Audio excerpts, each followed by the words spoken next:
Hello everyone and welcome back to the Unexplained Diaries. Here on this channel I share real-life encounters with beings from beyond the skies to help you unwind and drift off to sleep. Before we dive in, I would love to hear from you. Leave a comment and let me know where you're tuning in from. Now, find a comfortable spot, relax, and let's begin. I reached the quarry a little before sunrise when the whole place still looked blue. It was one of those January mornings where the cold had weight to it. My truck thermometer said 9 degrees, but it felt worse once I stepped out and the wind came across the open pit. The quarry had been closed for years, fenced off on 3 sides and bordered by state land on the 4th. I wasn't supposed to be there exactly, but everyone in town knew photographers went out there for owls and foxes because nobody bothered you if you stayed near the old access road. I'd driven up from Harrisburg the night before and slept at a motel off Route 22. I was working on a winter wildlife series. Nothing fancy, just trying to get enough shots to submit to a local magazine. My plan was to catch coyotes moving along the ridge before the sun came up. Instead, I saw the lights. They were hanging over the frozen water at the bottom of the quarry. At first, I thought they were reflections from the road, maybe headlights catching ice through the trees. But there was no road on that side, no houses, no equipment, just the pit, the ice, and the black line of trees above it. There were 3 lights, pale and steady, arranged in a rough triangle. They weren't bright enough to light the whole quarry, but they made small, soft circles on the ice below them. They didn't sway like lanterns or bob like drones.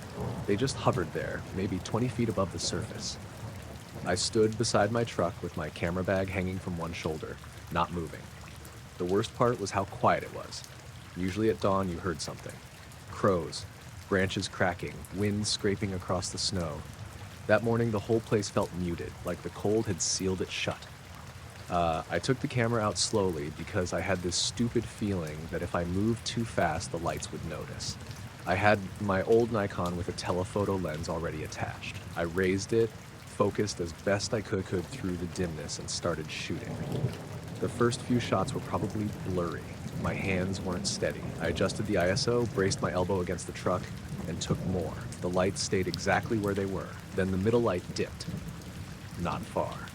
Maybe a foot. Just enough that the triangle changed shape. The other 2 followed a second later, dropping the same distance like they were attached to something I couldn't see. I lowered the camera. Down in the quarry, the ice made a sound. A low pop, then another, like stress cracks spreading. I'd heard lake ice before, but this was different. Shorter, more deliberate. One of the lights flickered, then all 3 went out. No fade, no movement away, just gone. The sound came back after that. Wind in the trees, a bird somewhere behind me, my own breathing too loud in my ears. I checked the back of the camera. The images were there. Small bright points over the ice with the quarry wall behind them. Not good photos, but enough to prove I hadn't imagined it. I stayed another 20 minutes, pretending I was there for wildlife. I didn't see a single animal. By 7, I packed up and left. Back at the motel, I copied the files onto my laptop. The room smelled like old carpet and overheated baseboard air. I sat on the bed in my coat because I still couldn't warm up. The photos looked stranger on the bigger screen. There were the lights, sure, but in 2 of the shots there was a faint darker shape between them. Not solid, more like a patch of sky that didn't match the rest. I zoomed in until the image broke into pixels and still couldn't tell what I was looking at. I didn't post anything. I didn't send them around. I only texted my sister Jenna and said, "Saw something weird at the quarry this morning. Might be nothing." She replied with a laughing emoji and asked if I got pictures. I didn't answer. The rest of the day felt off. I tried going back out to shoot deer near a frozen creek, but I couldn't focus. My camera kept giving me card errors for a second, then working fine. My truck radio cut to static twice on roads where it never had before. At one point, around 3 in the afternoon, I noticed a black sedan behind me on a 2-lane road. It stayed there for 6 miles, never passing, never falling back. When I turned into a gas station, it kept going. I told myself I was being paranoid. That night, someone knocked on my motel room door at 9:36. I know the exact time because I was looking at my laptop when it happened. I had the photos open again. 3 knocks. Even. Calm. I closed the laptop halfway and looked through the peephole. Two men stood outside. They didn't look like cops. They didn't look like motel staff either. Both wore dark coats, dark pants, plain dress shoes. One was tall and thin with narrow shoulders and hair combed tight against his head. The other was shorter, heavier, with a round face and a soft, polite expression. I opened the door with the chain on. "Can I help you?" The taller one smiled. "Mr. Rourke?" I didn't answer right away. "We're here to verify atmospheric anomalies observed this morning," he said. That was such a strange sentence that I almost laughed. "Who are you with?" I asked. "Records," the shorter man said. "Records of what?" He smiled a little wider. "Atmospheric anomalies." The taller man glanced past me into the room. His eyes went straight to the camera bag on the chair. Not the laptop. Not me. The bag. I shifted to block his view. "I don't know what you're talking about." "That's fine," the taller one said. "We can keep this simple. They never asked to come in. That somehow made it worse. They just stood in the cold hallway, perfectly still, with the buzzing motel light above them making their faces look flat." The shorter one said, "You were at the quarry before sunrise." I said nothing. "You photographed 3 separate light sources above frozen water," he continued. "Approximately 6:16 a.m. My throat tightened. I hadn't told Jenna the time. I hadn't told anyone there were 3 lights. "Did you report it?" the tall one asked. "No." "Did you transmit the images?" "No." "Did you make duplicate storage?" I hesitated. The shorter man noticed. His eyes moved to the laptop on the bed. The taller one took out a small notebook. "Laptop copy," he said, writing it down. I hated how casual he sounded, like he was logging a maintenance issue. "I'm not giving you my camera," I said. "No one asked for your camera," the shorter man said.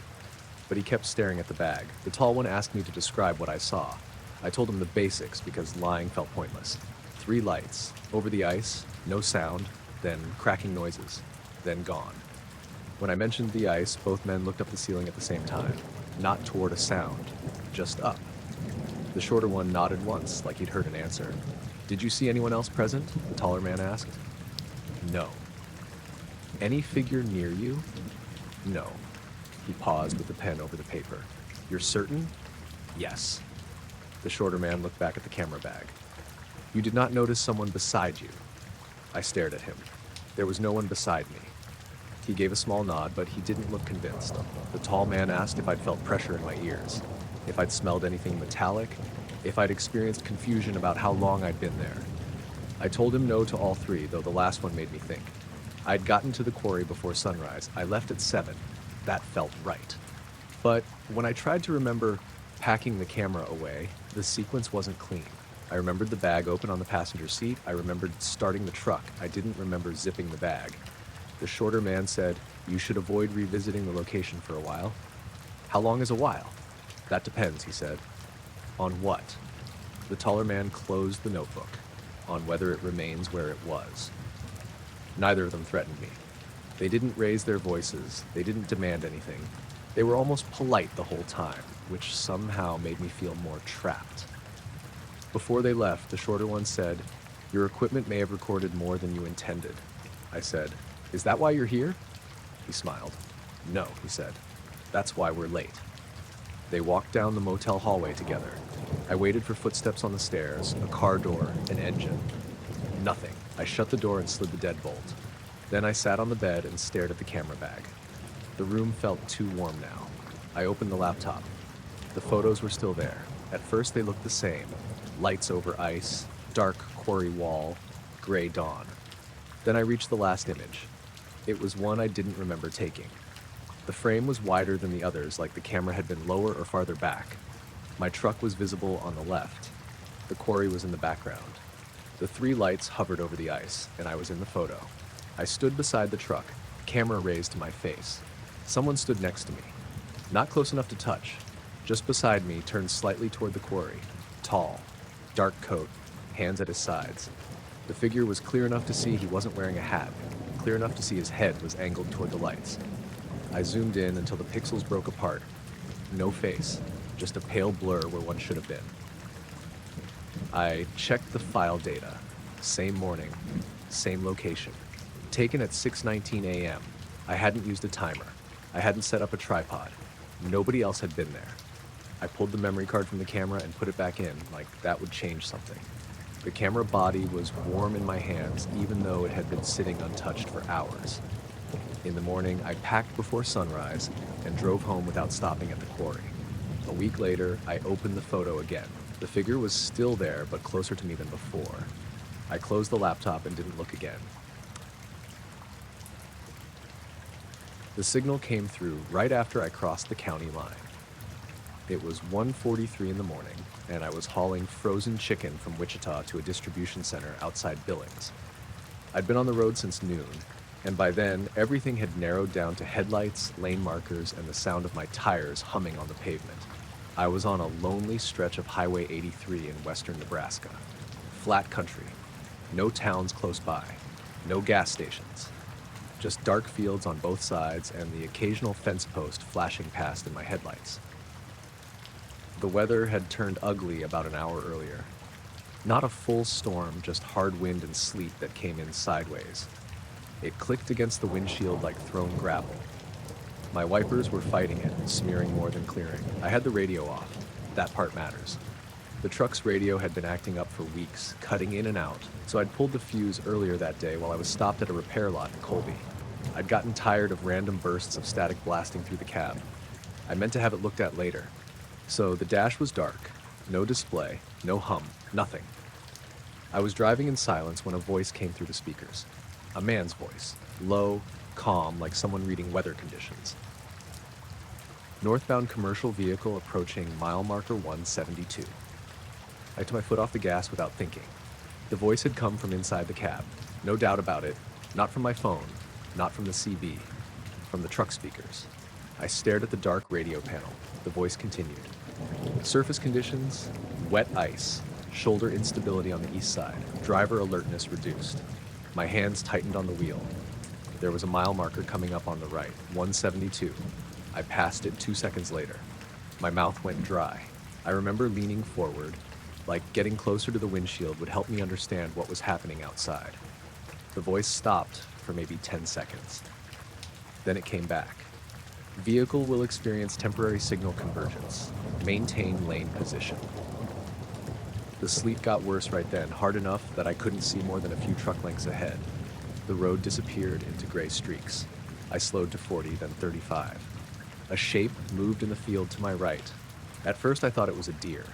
Then I realized it was too tall and moving wrong, not running, not walking exactly, just keeping pace with me through the dark parallel to the road beyond the reach of my headlights.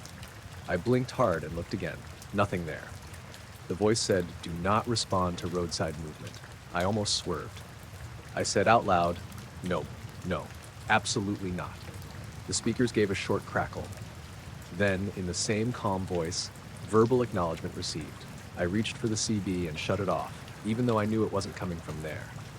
I unplugged the phone charger. I turned off the overhead light. Anything I could think of. The voice kept going. Upcoming grade. Reduced visibility. Maintain current speed. I knew that stretch. There was a shallow dip ahead where wind pushed ice across the road. I'd driven it before, but not in weather like that. I wanted to pull over, but there wasn't a safe shoulder, just narrow gravel and drainage ditch.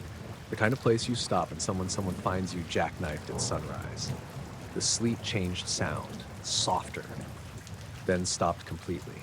For about 30 seconds, the road ahead was clear. No precipitation, no wind, nothing hitting the glass. But the fields on both sides were still blurred white, like the storm continued everywhere except in the narrow lane around my truck. The voice said, "Window established." I drove through that clear patch with my whole body locked up. Then a set of lights appeared ahead. Not headlights. Too low, too close to the ground. 3 pale dots lined up along the center of the road, maybe a quarter-mile away. I slowed again. The dots didn't move toward me. They just sat there, perfectly still. The voice came through softer. "Do not stop in the lit area." "What lit area?" I said, even though I was looking right at it. The speakers hissed. "Continue through." Every normal part of me said to brake. There could have been something in the road. A wreck, a stranded car, cattle, anything. But there were no hazard lights, no reflective triangles, no shapes around the lights. As I got closer, the 3 dots seemed to sink, not dim. Sink, like they were dropping through the pavement. By the time I reached that spot, they were gone. The truck rolled over something. Not a bump, more like a pressure change. My ears popped. The cab felt too small for half a second. Then the storm hit again all at once. Sleet hammered the windshield. Wind shoved the trailer sideways. I corrected hard and felt the rear end slide before catching. The voice said, "Deviation avoided."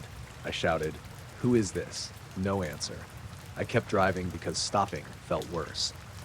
For the next 20 minutes, the broadcast came and went. Sometimes it described things before I reached them. A broken reflector post, a patch of standing water, a disabled farm gate on the left. Every time, it was right. Then it started describing me. Driver is alone. My breathing went shallow. Driver has not slept sufficiently. The wipers thumped back and forth. Driver is aware of secondary presence. I looked into the passenger seat.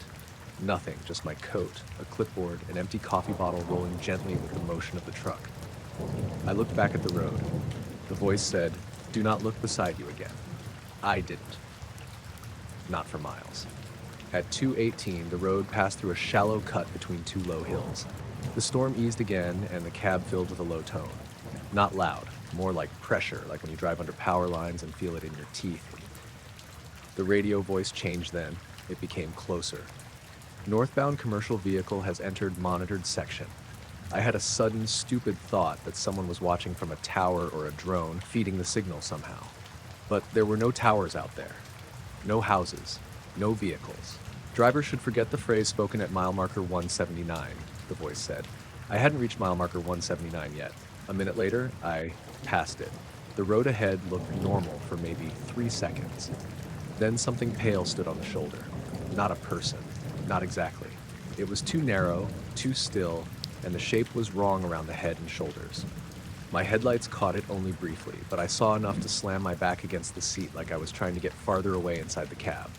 The voice came through clear and calm. "The man beside the road has no face." I drove past it without turning my head. I didn't want to know if it was still there in the mirror. After that, the broadcast stopped. No fade, no static, just silence. I drove until the sky started turning gray. By then the storm had passed, and everything looked ordinary in that washed-out morning way. Wet pavement, fence lines, cows standing in muddy fields, the kind of normal that made the night feel like something I dreamed while awake. I pulled into a rest stop a little after 7, small place. 2 vending machines, bathrooms, a few picnic tables, and a line of trucks idling along the far edge. I parked away from everyone else and sat with both hands on the wheel. The radio panel was still dark. I checked the fuse box. The fuse was still missing, sitting in the cup holder where I'd left it. I got out to use the bathroom. My legs felt weak, like I'd been driving for days. When I came back, 2 men were standing near my truck. They weren't looking at it, they were looking at me. Both wore dark coats despite the morning being cold, but not freezing. No hats, no gloves. One was tall and thin, with a long face and dark hair combed flat. The other was shorter, broader, with a round face and a small, polite smile. I slowed down. The taller one said, "Mr. Larkin?" I didn't answer. He smiled like that was acceptable. "We're following up on some audio interference you experienced overnight." I felt my stomach pull tight. "What?" "Audio interference," the shorter man said gently. "During your route." I didn't report anything. "No," the tall one said. "You didn't." A truck idled behind them, engine rattling, exhaust drifting white in the cold air. A man in a red hoodie walked past us toward the vending machines. He didn't glance over, like he didn't notice the conversation happening 10 feet away. The shorter man looked at my cab. His eyes went right to the dash. "Radio disconnected," he said. "It was disconnected before anything happened," I said, before I could stop myself. Both men looked satisfied. The taller one took out a small notebook. "So you did experience a broadcast." I didn't say that. "You implied it." I looked around the rest stop. It suddenly felt too open, too empty, even with people nearby. "Who are you with?" I asked. "Monitoring," the taller man said. "Monitoring what?" "Road conditions," the shorter one said. I almost laughed. "Road conditions don't talk through disconnected radios." He smiled wider. "Usually, no." They asked what I'd heard. I told them I was tired and probably picked up some signal through the CB. The tall one wrote that down, though his face said he didn't believe me. "Did the broadcast mention roadside movement?" he asked. I didn't answer. "Did it instruct you not to stop?" Still nothing. The shorter man tilted his head slightly. Did it describe a figure? My hands went cold. The taller one watched me carefully. You should be specific. Specific memories degrade less. I don't remember, I said. That was a lie, and they both knew it. The shorter man stepped a little closer. The man beside the road has no face, he said, word for word. The rest stop seemed to drop away around me. I heard the vending machine hum, a door slam somewhere. My own breathing too loud. How do you know that? I asked. The shorter man looked confused for the first time. Not fake confused. Real, quick, almost annoyed. It was included, he said. In what? He looked at the taller man. The taller man closed his notebook. That phrase was not intended to remain with you. Well, it did, he said. That's why we're here. They didn't threaten me. They didn't ask for my phone or my logbook. They didn't even tell me to stay quiet. They just asked me to confirm whether the voice had used my route number, whether it had identified me by name, and whether I had seen lights on the pavement. I lied about the lights. The taller man let me finish, then said, "You're allowed to be inaccurate."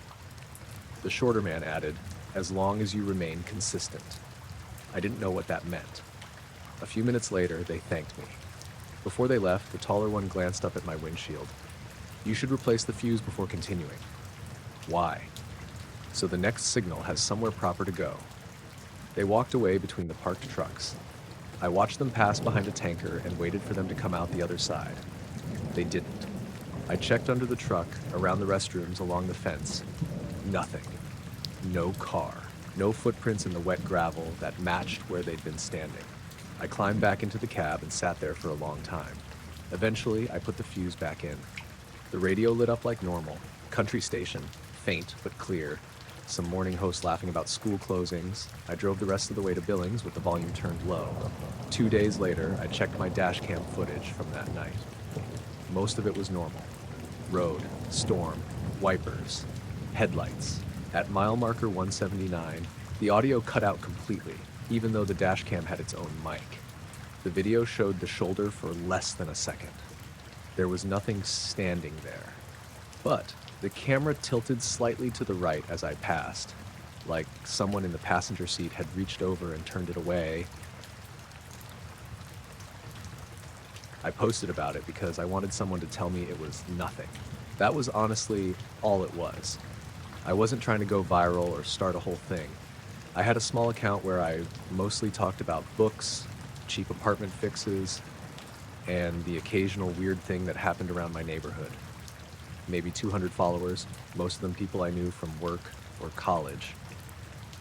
The weird thing I posted about happened on a Sunday afternoon in May. I lived on the second floor of an older apartment complex in Chattanooga, right near a strip of power lines that cut behind the buildings.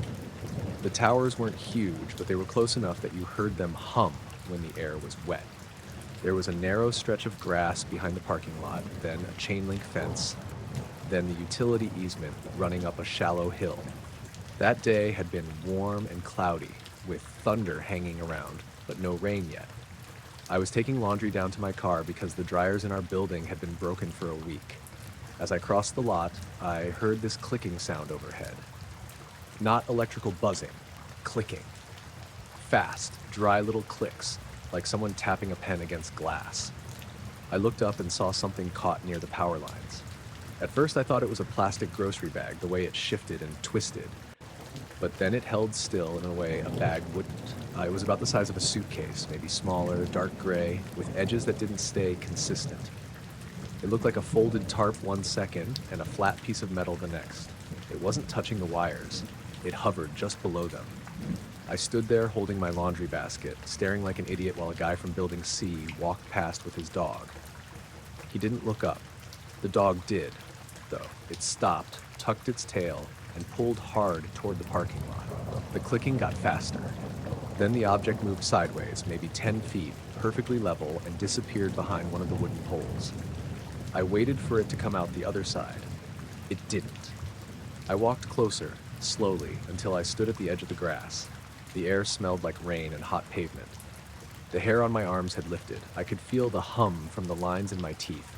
Nothing was there. I almost didn't post about it. I typed it out twice and deleted it. Then around 9 that night, after I'd spent hours checking the window and pretending not to, I posted a short version. Saw something weird under the power lines behind my apartment today. Probably trash caught in wind, but it moved sideways and vanished. Anyone ever seen wires do weird stuff before a storm? The first replies were normal. Balloon maybe? Transformer arc? Bird carrying something?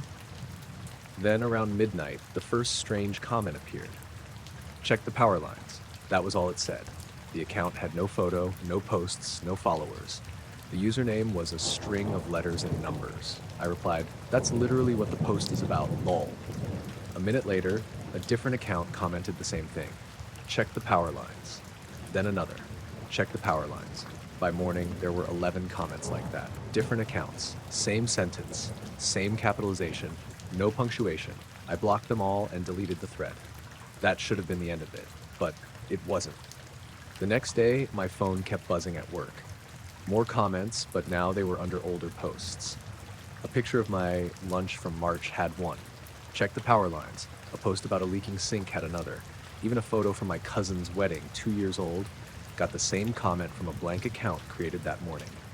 I changed my profile to private. That helped for about 6 hours. Then the messages started. Check the power lines. Check the power lines. Check the power lines. No threats. No links. Nothing personal at first. Just that one sentence, over and over, from accounts that vanished as soon as I clicked them.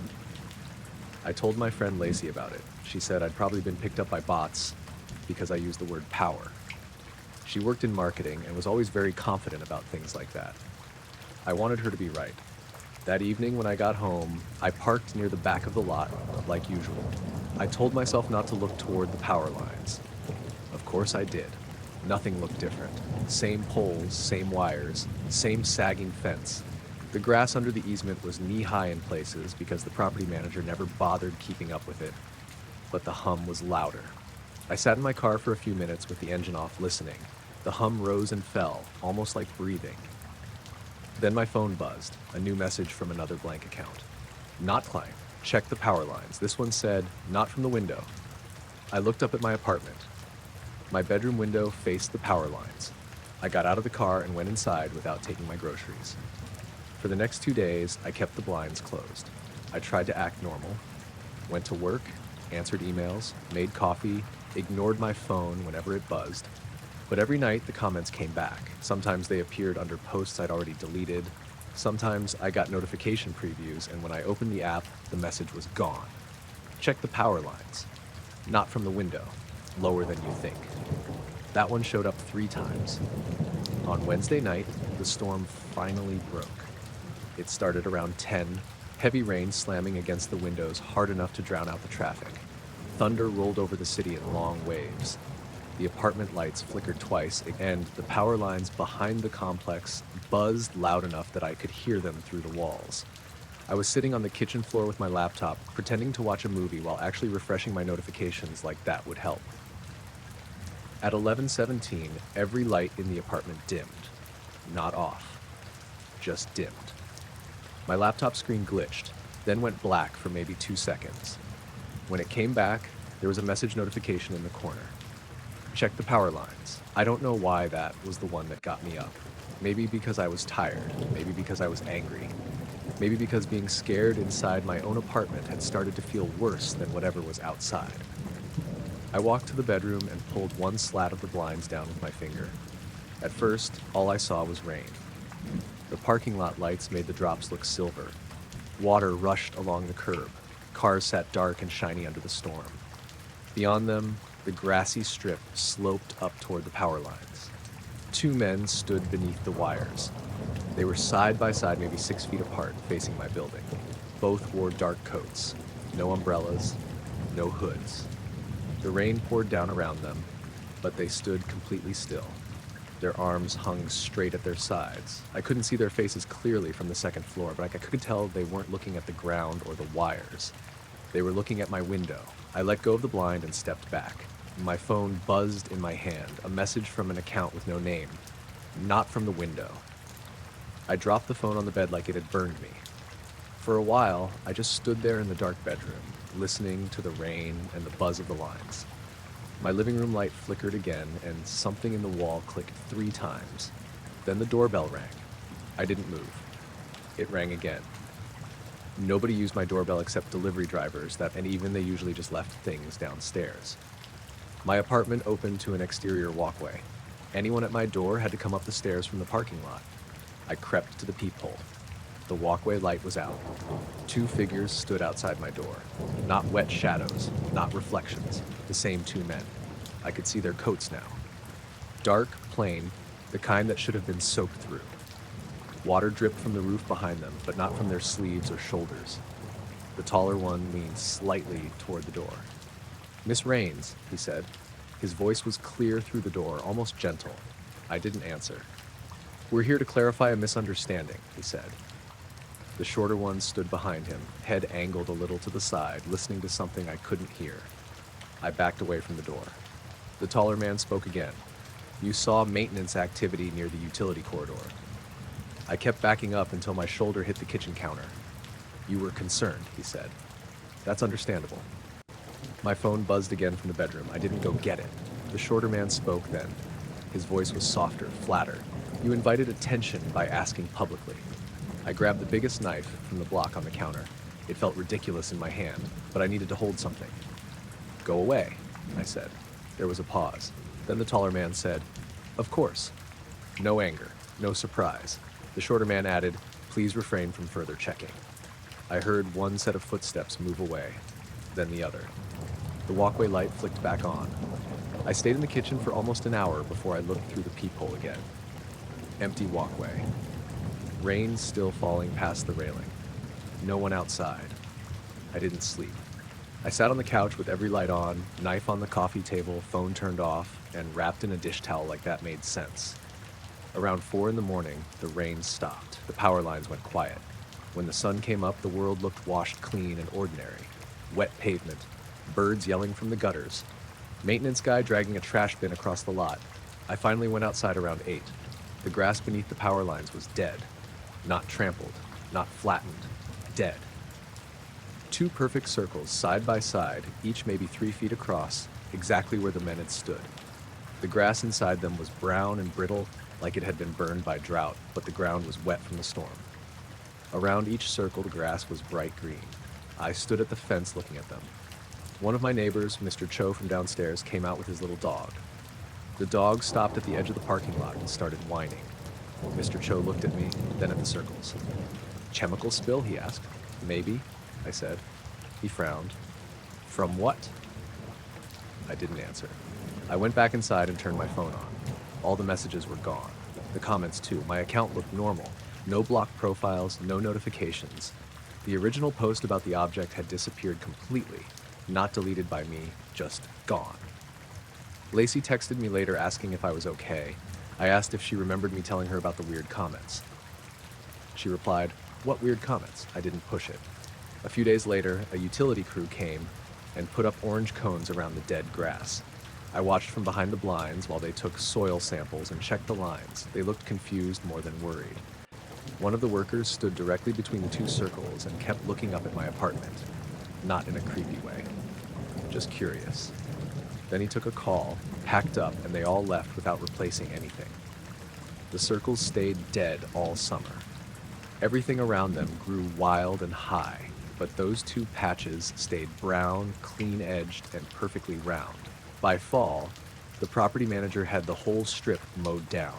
For a week, it looked normal. Then it rained again. The circles showed back up darker than the rest of the grass. I moved out in November. On my last night there, after the boxes were loaded and the apartment was empty, I stood in the bedroom one final time and looked through the blinds. The power lines were still. The grass was dark. My phone buzzed from the windowsill. I almost didn't look. There was one new message from an account with no name, no picture, no handle. "You checked correctly."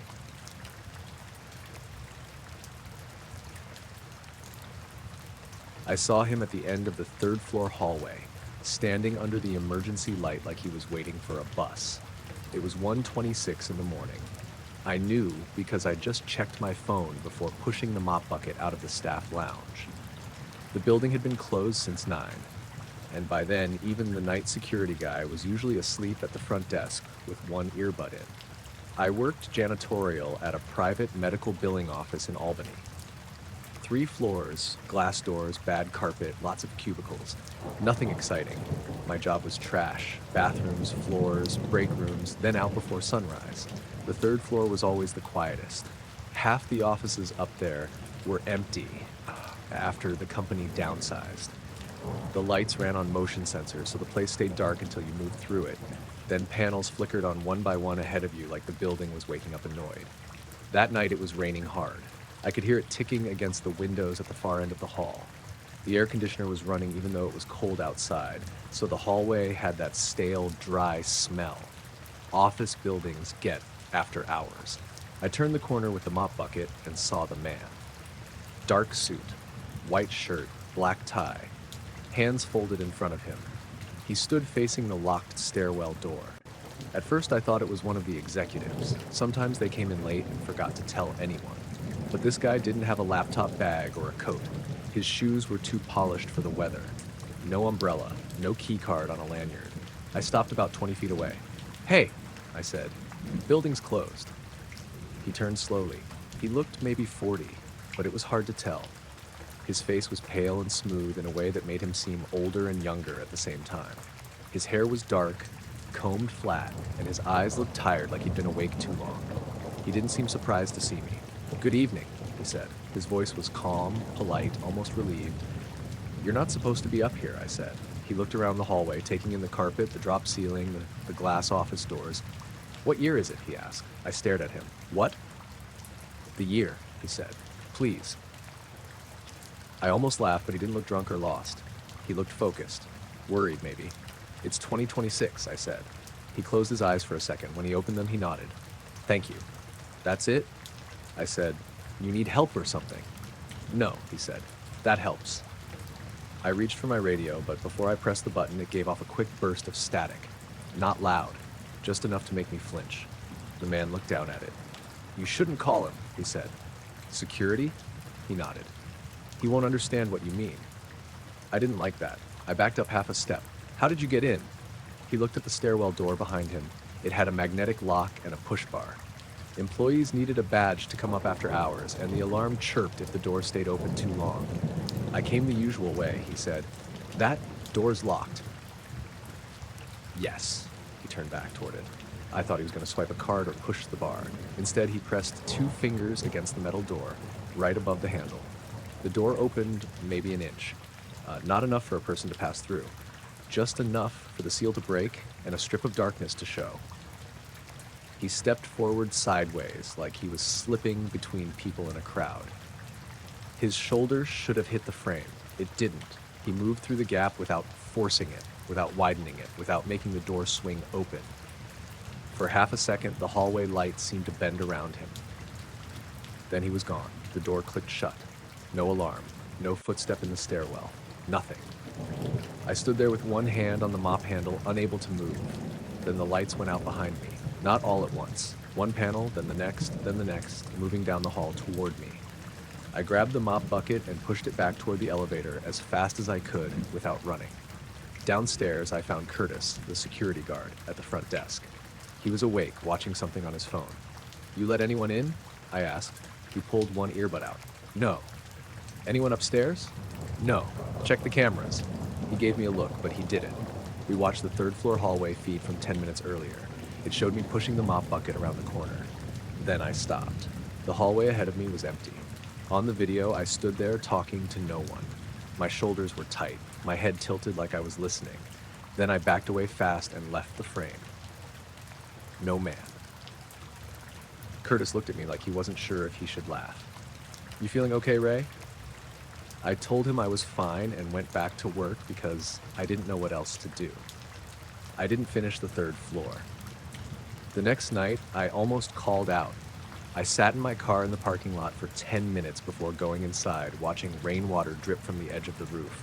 It had stopped storming, but the whole city still looked wet and dull under the streetlights. Curtis wasn't working.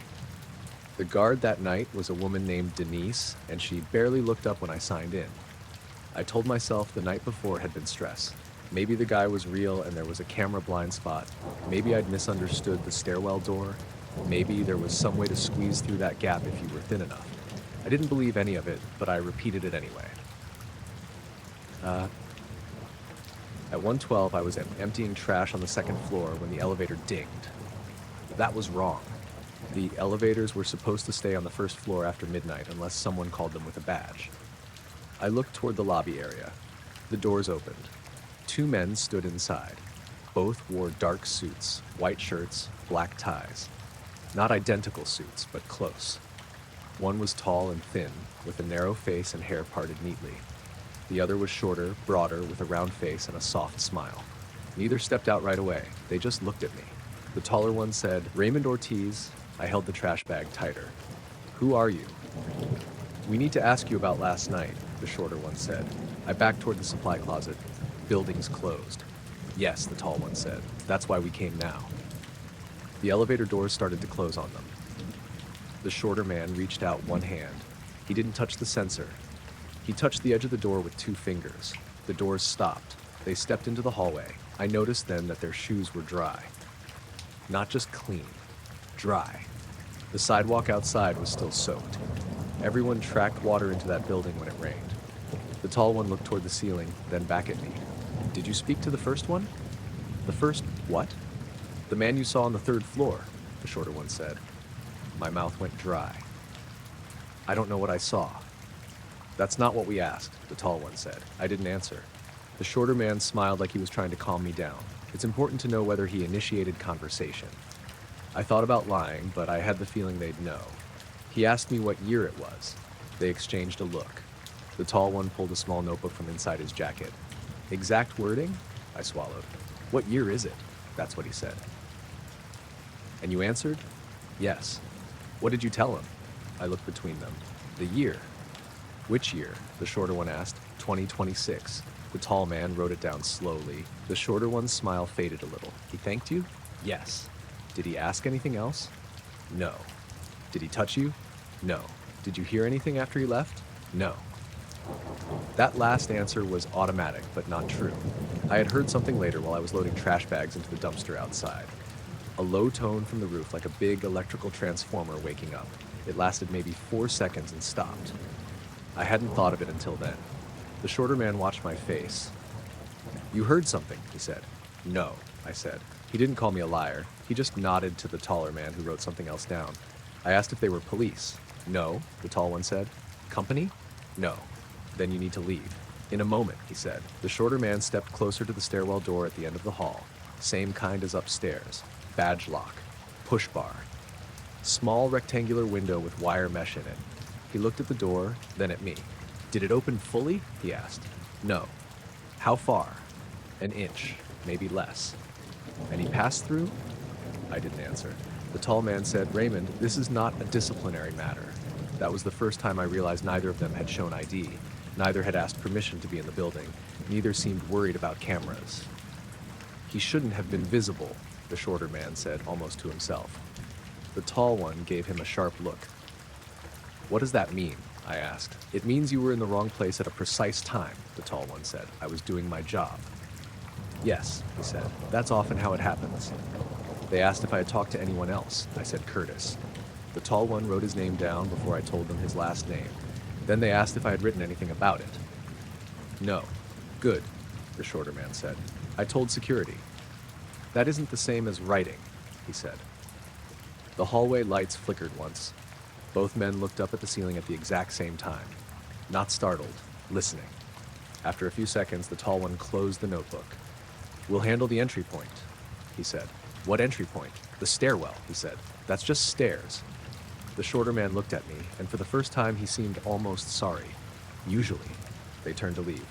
"Wait," I said. They stopped. "What was he?" I asked. The shorter man smiled again, but it looked forced now. "Early," he said. The taller one corrected him immediately. "Misplaced." That word sat in the hallway between us. Misplaced. The elevator doors opened behind them, even though neither had pressed the button. Before they stepped in, the tall one said, "If you see him again, don't answer any questions." "What if he asks the year again?" "Especially then," the shorter man said. The doors closed. I stood there until my radio crackled. Denise's voice came through from the front desk. "Ray, you on too?" I pressed the button with my thumb. "Yeah." "You okay?" "Yeah," I said. "Why?" There was a pause. Elevator just came down empty, she said. I didn't finish my shift. I told Denise I felt sick and left before 2. The next day, my supervisor called asking why the third floor stairwell alarm had been triggered at 1:31 a.m. I told him I hadn't been on the third floor. He said the system showed my badge opening the door. I checked my keyring. My badge was there. At home, I couldn't stop thinking about the first man's face when I told him the year. Not scared, not confused, relieved, like he'd landed somewhere close enough. A week later, Curtis quit. I only found out because Denise mentioned it. She said he'd been acting weird after watching the camera footage again. I asked what she meant. She said the video had changed. Not a lot. Just enough. Now the third floor feed showed me standing in the hallway, still talking to no one, but the stairwell door at the end was cracked open, only an inch. I asked if there was anyone behind it. She said no. Then she got quiet and said, but there was a hand on the edge of the door. I didn't ask whose. I still worked there for another month because I needed the money. I avoided the third floor as much as possible. When I had to go up, I took the main stairs and kept my eyes down.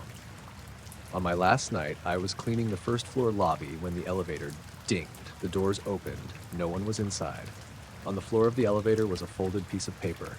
I should have left it there, I knew that. I picked it up anyway. It was a page torn from the visitor log. My name was written on one line, but the date beside it wasn't current. It was tomorrow's date. Under purpose of visit, someone had written, confirmed current year. I quit the next morning. I never went back for my last check.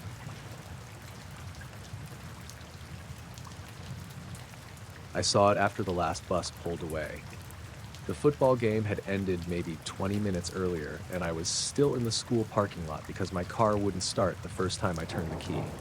It was late October, one of those damp, cold nights where the air smelled like wet grass and concession stand grease. The field lights were still on behind the building, buzzing over the empty bleachers. Somewhere near the locker room, a metal door kept banging in the wind. I was only there because I'd been subbing for Mr. DeLuca's history class, and he'd asked if I could help chaperone the game. I needed the money, and honestly, I didn't mind. I'd been picking up substitute jobs all over the district that fall. Middle school, high school, wherever they called me. I wasn't attached to the place. I knew maybe 6 teachers by name, and most of the students just called me Miss or the sub. So when the game ended, I helped collect trash under the home bleachers, signed out at the little folding table by the ticket booth, and walked across the parking lot toward my car.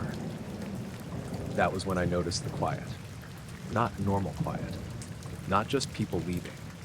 It was like all the small sounds around the school had been turned down at once. The wind stopped moving the paper cups along the curb. The door stopped banging.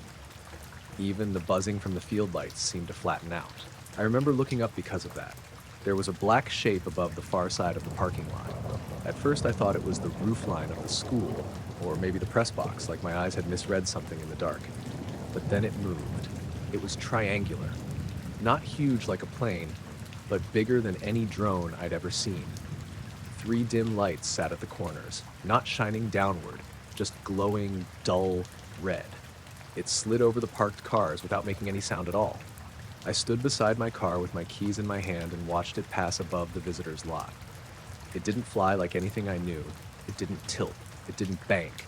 It just moved forward, steady and flat, like it was being pulled on a track.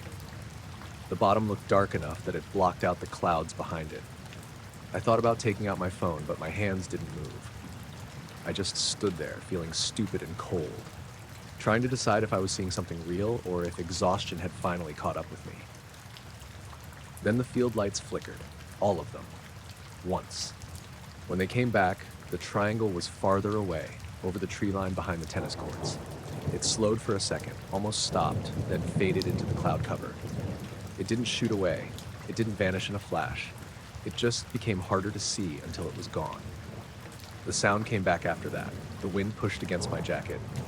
The metal door slammed again. A car alarm chirped somewhere near the gym entrance. I got into my car and tried the ignition.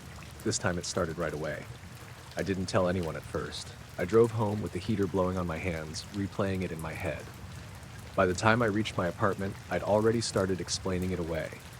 maybe a military aircraft, maybe a drone from the college, maybe lights on the clouds. There was an Air National Guard base a couple hours away, and people loved blaming everything on them. The next morning, I was back at the school for another half-day assignment. Sophomore English. First period was quiet because half the kids were still tired from the game. During lunch, I sat in the teacher's lounge with a microwave burrito I didn't really want. A few teachers were talking about the game, about the referees, about one kid's ankle injury. I don't know why I said anything. I think I wanted someone else to tell me they'd seen it too. I said, "Did anybody notice that weird thing over the parking lot after the game?" The room went quiet for half a second. Then Mrs. Avalos, one of the math teachers, asked, "What thing?" I tried to keep it casual. Probably a plane or something. It looked triangular. No sound. It went over the far lot after everyone left. Coach Redding laughed and said, "Don't start ghost stories in here. These kids already think the auditorium's haunted." A couple people smiled. Mrs. Avalos didn't. She just looked down at her coffee. I let it drop. That should have been the end of it. The next day, I wasn't scheduled at the high school. I was supposed to sub at the elementary school across town, but they canceled in the morning. Around 11, my phone rang. It was the district office asking if I could come in for a last-minute coverage period at the high school. I said yes, because I needed hours. When I arrived, the main office felt strange, not chaotic, just tense. The secretary, Pam, looked up when I came in and gave me a quick smile that didn't last. "Sign in here, Mara," she said. I signed the visitor sublog like always and clipped on the badge. Principal Vaughn's door was closed. That wasn't unusual, but I could see through the narrow window beside it that he wasn't alone. Two men sat across from his desk. They both wore dark suits. Not black exactly, more like charcoal, but dark enough. One was tall and thin, sitting perfectly straight with his hands folded on one knee. The other was shorter, broader, with a round face and a calm expression. Neither of them turned when the office door opened behind me. Pam noticed me looking. "Conference," she said quickly. I nodded and went where I was supposed to go. The assignment was in room 214, junior government. The regular teacher had left a video, so I just took attendance and sat there while the projector played something about the Supreme Court. But I couldn't focus. My mind kept going back to the two men in Vaughn's office. There was nothing obviously wrong with them. That was the problem. They looked almost normal, but not quite in a way I couldn't explain. Their posture was too still. Their suits didn't crease when they sat. They had this blank politeness about them, like actors waiting for their cue. After the period ended, I brought the attendance sheet back to the office. Vaughn's door was still closed. This time I could hear voices. Not clearly, just low, steady conversation. Pam wasn't at her desk. I stood there with the attendance sheet in my hand, trying not to eavesdrop. Then I heard my name. Not loud, but clear enough. "Mara Ellison," one of the men said. My skin went tight. Principal Vaughn answered in a voice I couldn't make out. Then the same man said she was present at the event. I stepped closer before I could stop myself. Vaughn said she was a substitute. She signed out at 9:47. The other man spoke then. His voice was softer, almost pleasant. "Attendance records from the game, please. Students, staff, ticket volunteers, contracted personnel, substitutes." There was a pause. Vaughn said, "I'm not sure I can release student information without—" "You can," the first man said. Not threatening, just correcting him. I heard papers shift. A drawer open. I should have walked away. Instead, I stood there by the copier, pretending to straighten the attendance sheet, listening to my own heartbeat. Pam came back from the hallway and saw me. "Everything okay?" she asked. "Yeah," I said. "Just dropping this off." She took the sheet from me and glanced at the closed door, then lowered her voice. "You didn't see anything last night, did you?" I froze. "What?" She shook her head quickly. "Never mind." Before I could ask what she meant, Vaughn's door opened. The tall man stepped out first. He looked directly at me. I had the immediate, awful impression that he already knew I'd been listening. His face didn't change. He didn't blink. That was the first time I noticed it. He didn't blink at all. The shorter man stepped out behind him, holding a thin folder. He smiled at Pam, then at me. "Mara," he said, "not Miss Ellison. Not ma'am." Mara. I hadn't introduced myself to him. I wasn't wearing my own name badge, just a generic substitute badge that said visitor. I didn't respond. The taller man said, "Thank you for helping at the game." I swallowed. "Sure." The shorter one tilted his head slightly. "You left later than most." "I had car trouble." They exchanged a quick look. "Temporary failure," the tall one said. "My car's old," I said. "Yes," the shorter man replied. "That helps." I didn't know what to say to that. Pam stood very still behind the desk. Principal Vaughn appeared in the doorway behind them. He looked pale. He was a big guy, usually loud and friendly, the kind of principal who knew every kid's name and slapped door frames when he walked through them. Right then, he looked like someone had woken him up in a room he didn't recognize. "These gentlemen are just finishing up," he said. The tall man turned to him. "We appreciate your cooperation." Neither of the men blinked. Not once during that whole exchange. Once I saw it, I couldn't stop watching for it. People blink without thinking. Even when they're trying not to, their eyes move or water or narrow. These men just held their eyes open, calm and wet-looking under the office lights. The shorter one looked back at me. "You mentioned an aircraft," he said. I said I didn't know what it was. "That's better," he said, smiling. The tall man added, "Uncertainty is useful." I tried to laugh, but it came out wrong. "Are you with the district?" "No," he said. "The police?" "No." Vaughn cut in quickly. "Mara, you can head to your next class." I nodded and left, even though my next class wasn't for 10 minutes. I went into the staff bathroom and locked myself in a stall. My hands were shaking. I kept telling myself they were investigators or lawyers or some kind of school board people. Maybe there had been a security issue after the game. Maybe they were checking who had been there because someone vandalized something. But none of that explained why they knew I'd seen the object. None of it explained their eyes. I stayed in the bathroom until the warning bell rang. When I came out, the office was quiet again. The men were gone. Vaughn's door was open, and he was sitting at his desk with both hands flat on the blotter, staring at nothing. I finished the day because I didn't know what else to do. At 3:15, after the final bell, I went back to the office to turn in my badge. Pam was gone. Vaughn was still there.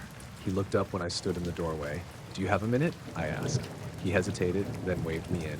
I closed the door behind me. "What was that about?" I asked. He rubbed his face. "I'm not sure." "They asked about the football game." "Yes, and attendance." "Yes. Why?" He didn't answer right away. The office window looked out over the parking lot, the same lot where I'd seen the triangle. In daylight, it looked ordinary. Buses lined up, students walking in groups, a custodian pushing a trash bin along the curb. Vaughn said, "They wanted to confirm who saw what." "So people did see it?" He glanced at me sharply. "Did you?"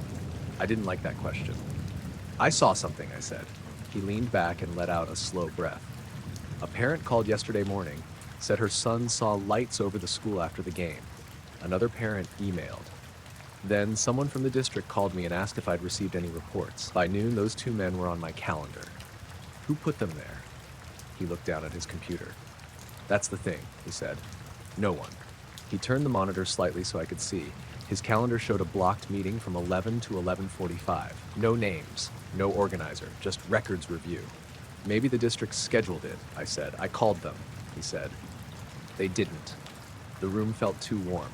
"Did they sign in?" I asked. Vaughn gave a short laugh with no humor in it. "No, but they were in the building." "I know." "Cameras?" He clicked to another window. The security feed showed the front office from earlier that day. Me signing in, Pam at the desk, students passing through, Vaughn walking out with a coffee.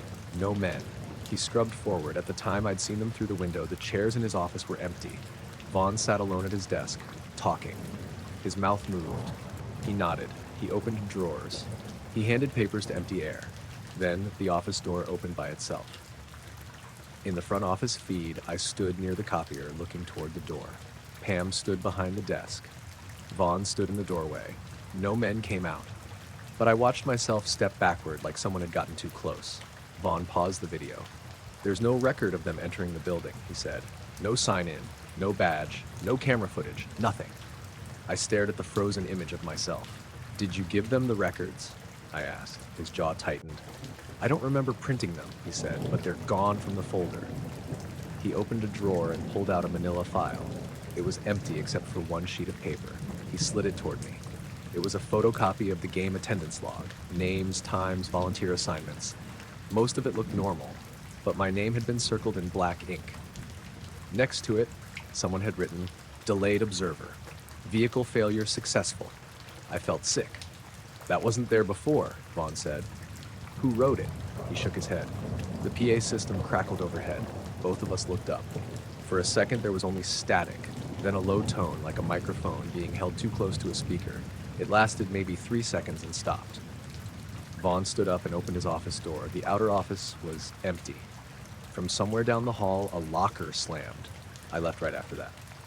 I didn't go back to the high school for the rest of the semester. I told the district I wasn't available whenever they called. They stopped calling after a while.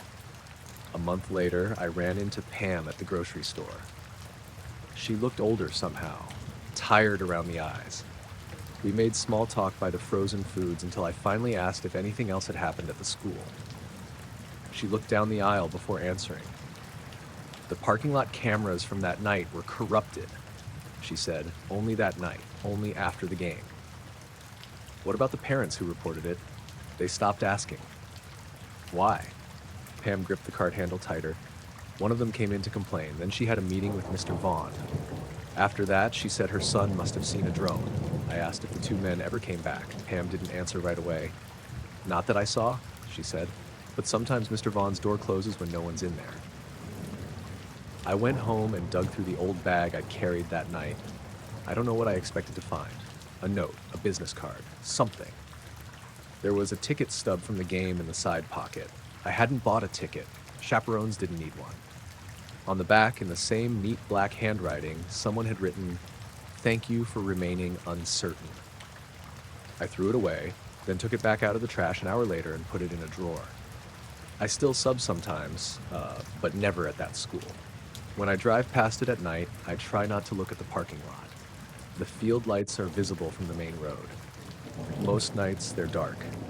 Every now and then, though, I pass by and see them flicker once, all together, even when there isn't a game. I saw the first flash just after I finished hanging my food bag. It was early October, cold enough that my breath showed, but not cold enough to freeze anything. I was camping alone in Green Ridge State Forest, out in western Maryland, on a loop I'd hiked twice before. It wasn't deep wilderness, not really. You could reach a road if you walked far enough in any direction. But once the sun went down, it felt bigger than it was. I'd taken the Pine Lick Trail in around noon and cut over toward an old campsite near a creek. It wasn't an official site, just a flat patch of ground where people had clearly camped before, with a stone fire ring and a couple of logs dragged up as seats. I didn't sign the visitor log at the trailhead because the box was stuffed with wet paper and the pen was gone. I remember that clearly because I stood there for a second with my pack on, annoyed, before deciding it didn't matter. By dusk, the temperature dropped fast. The trees were mostly bare near the tops, and every little sound carried. Leaves scraping, branches clicking together, water moving over rocks in the creek. I made a small fire, ate noodles from a pouch, and sat there with my hands wrapped around a tin cup of coffee that tasted burnt, even though it was instant. I wasn't scared. I liked hiking alone. I liked how simple everything got once you were out there. Eat, drink, stay warm, sleep. Then the woods lit up white, not lightning. There were no clouds. The sky above the trees was clear enough that I could see stars between the branches. The flash came from the north, deeper in the forest, past the creek and up the slope beyond it. It lasted less than a second, bright enough to make the tree trunks jump out in hard shadows. Then everything went dark again. I stood up too quickly and spilled coffee on my boot. For a few seconds I just listened. No thunder, no voices, no engine. I told myself it was a headlamp, maybe another hiker, maybe a hunter checking something, even though hunting wasn't allowed in that section at night. I waited for another light, expecting to see it bob between the trees. Nothing. I sat back down, but I didn't relax. About 10 minutes later, it flashed again. Same direction, same white light. This time it lasted a little longer, maybe 2 seconds. Long enough for me to see the creek shine like a strip of metal and the underside of the branches turn pale. Then darkness. The fire popped, and I jumped like an idiot. I pulled my headlamp on and walked to the edge of the campsite. I didn't cross the creek. I just stood there, aimed the beam into the trees, and saw nothing but trunks and dead leaves. The light from my headlamp felt weak and personal compared to whatever had flashed out there. I called out, "Hello?" My voice went flat in the woods. No answer. The third flash happened while I was still standing there. It came from farther right this time, lower to the ground. For a second I saw a shape between the trees. Not a person. Not clearly. Just something vertical and dark, like a narrow piece of machinery standing where machinery shouldn't be. It reflected the light along one edge, then it was gone. I backed up until my heel hit the fire ring. That was when I heard the noise. A metallic sound, faint but clear. 3 short taps, like someone striking a pipe with a wrench. Then a pause. Then 2 more. It didn't echo right. It sounded close and far at the same time. I killed the fire after that, which was probably dumb because then I had no light except my headlamp, but the fire made me feel too visible. I crawled into my tent around 9, fully dressed, boots next to me, knife clipped inside the pocket of my pack. I lay there listening. The woods settled into normal sounds for a while. Creek, wind, leaves. A barred owl called once somewhere down the ridge. I almost convinced myself the flashes were from someone messing around with a spotlight. Then around 11:30, something moved outside the tent. Not an animal rustling through leaves. Footsteps, slow, heavy steps, circling. I held my breath. The steps stopped near the front of the tent. I could see nothing through the fabric, only darkness and the faint outline of my pack in the vestibule. My heart was beating so hard it felt like the sleeping pad was moving under me. Then came the metallic tapping again. 1 tap, 2, 3. Right outside the tent. I whispered, "Hey." No answer. The steps resumed, moving around the tent in a slow circle. Whoever it was didn't stumble or brush against branches. The pace was too even. I thought of a ranger, then a hunter, then someone lost. None of those made sense. I reached for my phone. No signal. The screen showed 11:42. Then it blinked and showed 1:08. I stared at it. I hadn't fallen asleep. I knew I hadn't. I'd been lying there, awake, listening to footsteps. But more than an hour had disappeared off the clock. The footsteps stopped. Farther away now, near the creek, the woods flashed white again. The tent lit up from all sides, like daylight had been switched on for a heartbeat. In that brief light, I saw the silhouette of a person standing outside the tent wall. Tall, still. Then darkness came back, and the shape was gone. I didn't sleep. I might have drifted in and out for a few minutes, but I never felt like I actually slept. I stayed in the tent until the sky turned gray. Morning made everything look stupid. The creek was just a creek. The trees were just trees. My tent sat in a flat little clearing, damp with dew. No strange machinery, no lights, no people. Then I saw the prints. Boot prints circled my tent. Not one pass. Several. They went all the way around, overlapping in the wet leaves and soft dirt. Big prints, larger than mine, with a tread pattern I didn't recognize. The weird thing was how close they were to the tent. Whoever had made them had walked inches from the fabric without touching it. I crouched beside one. The heel was too narrow. The toe was squared off. The tread looked like 3 straight bars, repeated exactly, not like hiking boots, not work boots either. The prints continued toward the creek. I followed them a few yards, then stopped. They ended at the water, not on the bank, not where someone would have stepped across. They went straight to the edge and stopped in the mud. No prints on the other side. I packed faster than I ever had in my life. On the way back, I kept checking behind me. The trail looked normal, but everything sounded too sharp. Once, high in the trees to my left, I heard the metallic tapping again. 3 taps, pause, 2 taps. I didn't stop. At the trailhead, there were 3 other cars besides mine. No black sedan, no ranger truck. The visitor log box still had wet paper stuffed inside, same as the day before. I opened it and looked anyway. My name wasn't there, obviously, but someone had written the words Pine Lick in neat black ink across the top page. No date, no name, just the trail I'd used. I drove into the nearest town because I wanted coffee and people around me. There was a diner by the gas station, the kind with cracked vinyl booths and a handwritten sign for pie. I sat at the counter in the same clothes I'd slept in and ordered eggs, even though I wasn't hungry. The waitress, a woman named Marcy according to her tag, filled my coffee and said, "Rough night?" I must have looked worse than I realized. Camping, I said. She nodded like that explained everything. I was halfway through my coffee when the bell over the door rang. Two men walked in. Both wore dark suits under dark overcoats. Not outdoor clothes. Not hiking clothes. Dress shoes. Clean and polished, even though the parking lot outside was muddy. One was tall and thin, with a long face and dark hair combed tight to his head. The other was shorter, broader, with a round face and a calm little smile that didn't fit the room. They didn't wait to be seated. They walked straight to the counter and sat one stool away from me. Marcy came over with menus. The taller one raised a hand slightly. Coffee only. The shorter one said, nothing for me. Marcy glanced at me, like she wanted to make a joke but thought better of it. She poured one coffee and walked away. The tall man didn't drink it. He turned toward me. Mr. Nolan Pierce? I felt my hand tighten around the mug. Yeah? We wanted to ask a few questions about your overnight stay in the forest. I stared at him. I didn't tell anyone about that. No, the shorter man said. You didn't. His smile stayed where it was.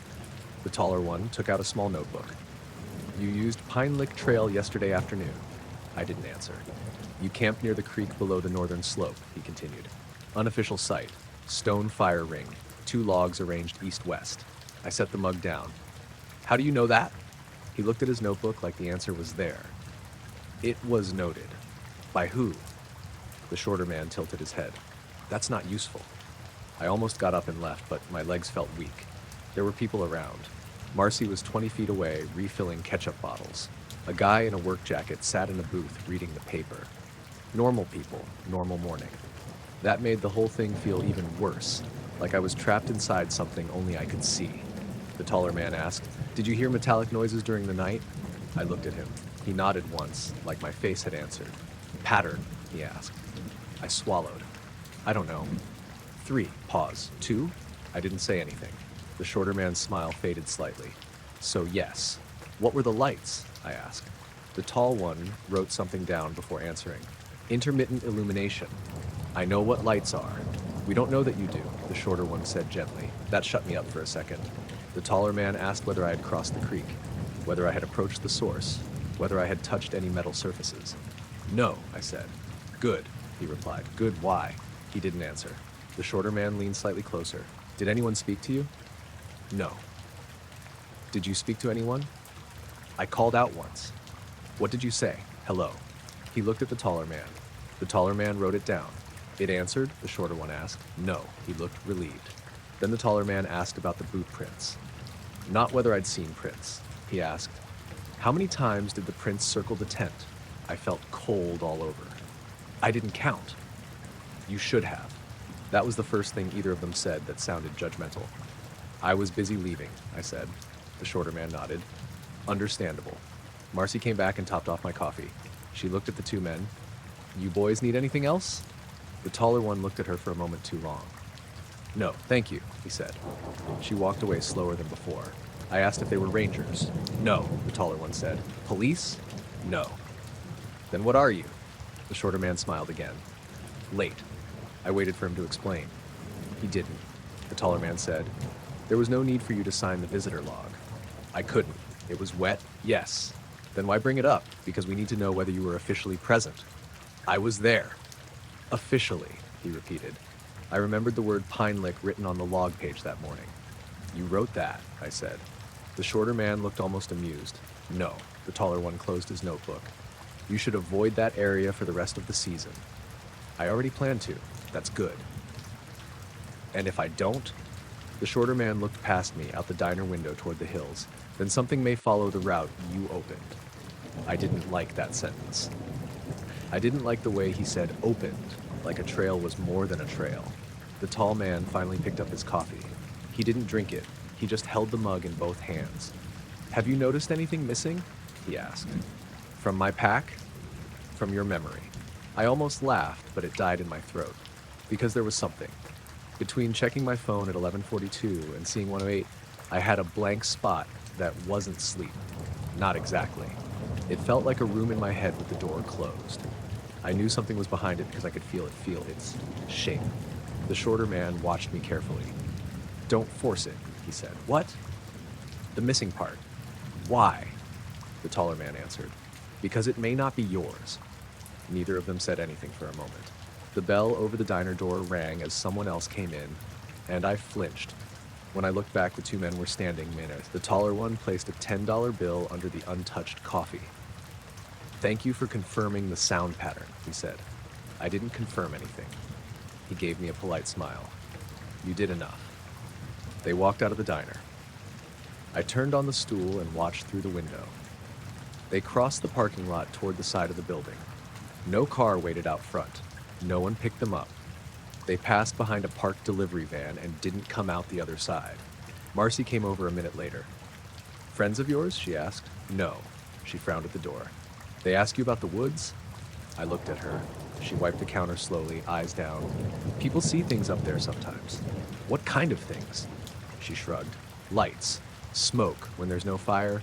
Men who don't look cold when everyone else is freezing." I asked if she'd seen the two men before. She shook her head. "Not those ones." That didn't make me feel better. I paid and drove home. For 2 days, I unpacked nothing. My tent sat in the trunk. My pack leaned by the back door. I told myself I'd clean everything once I felt normal. On the third day, I finally pulled the tent out and spread it on the garage floor. There was mud on the outside where I'd packed it wet. Leaves stuck to the seams. Normal stuff. Then I found a mark near the door flap. A line pressed into the fabric, dark and shiny, like something hot had touched it without burning through. 3 short marks. A gap. 2 short marks. Same pattern as the taps. I threw the tent away that night. A week later, I got a call from an unknown number. I didn't answer. The voicemail was 6 seconds long. No words. Just metallic tapping. 3. Pause. 2. I deleted it. Then I sat on my kitchen floor until morning, listening to the refrigerator hum and trying not to count the sounds it made. The first time I noticed the car, I thought it belonged to one of the neighbors. It was a Thursday, a little after 2 in the morning, and I was awake because my son had left his humidifier running in his room, and it started making that dry, rattling sound it made when the tank was empty. I got up, refilled it in the bathroom sink, and was walking back down the hallway when headlights swept across the ceiling. Not bright, not like someone turning into my driveway. More like a soft slide of light through the curtains, then gone. I stopped outside my bedroom and listened. No engine rev, no door, no music, just the low hum of my fridge downstairs and the humidifier bubbling quietly behind me. I went to the front window and moved the curtain with 2 fingers. A black sedan sat across the street. It was parked in front of the vacant house directly opposite mine, nose pointed toward the cul-de-sac, headlights off. The streetlight was out again, like it always was, so I couldn't see much detail. Just the shape of the car, dark and clean, with windows that looked black even under the moon. I watched it for maybe a minute, nothing happened. Then it pulled away. No brake lights flashed first, no headlights came on. It just rolled forward, smooth and quiet, and turned at the end of the street. I looked at my phone, 2:17 a.m. I went back to bed and told myself someone was lost. The next Thursday, it happened again. This time I woke up before the light crossed the ceiling. I don't know why. I just opened my eyes in the dark with the feeling that something outside had changed. My room was cold. Rain tapped lightly against the window and the old baseboard heater clicked under the wall. I reached for my phone, 2:14 a.m. I got up slowly and went to the window. The sedan was there. Same place, across the street in front of the empty house. Same direction, same stillness. I watched it with my hand holding the curtain barely open, feeling ridiculous and nervous at the same time.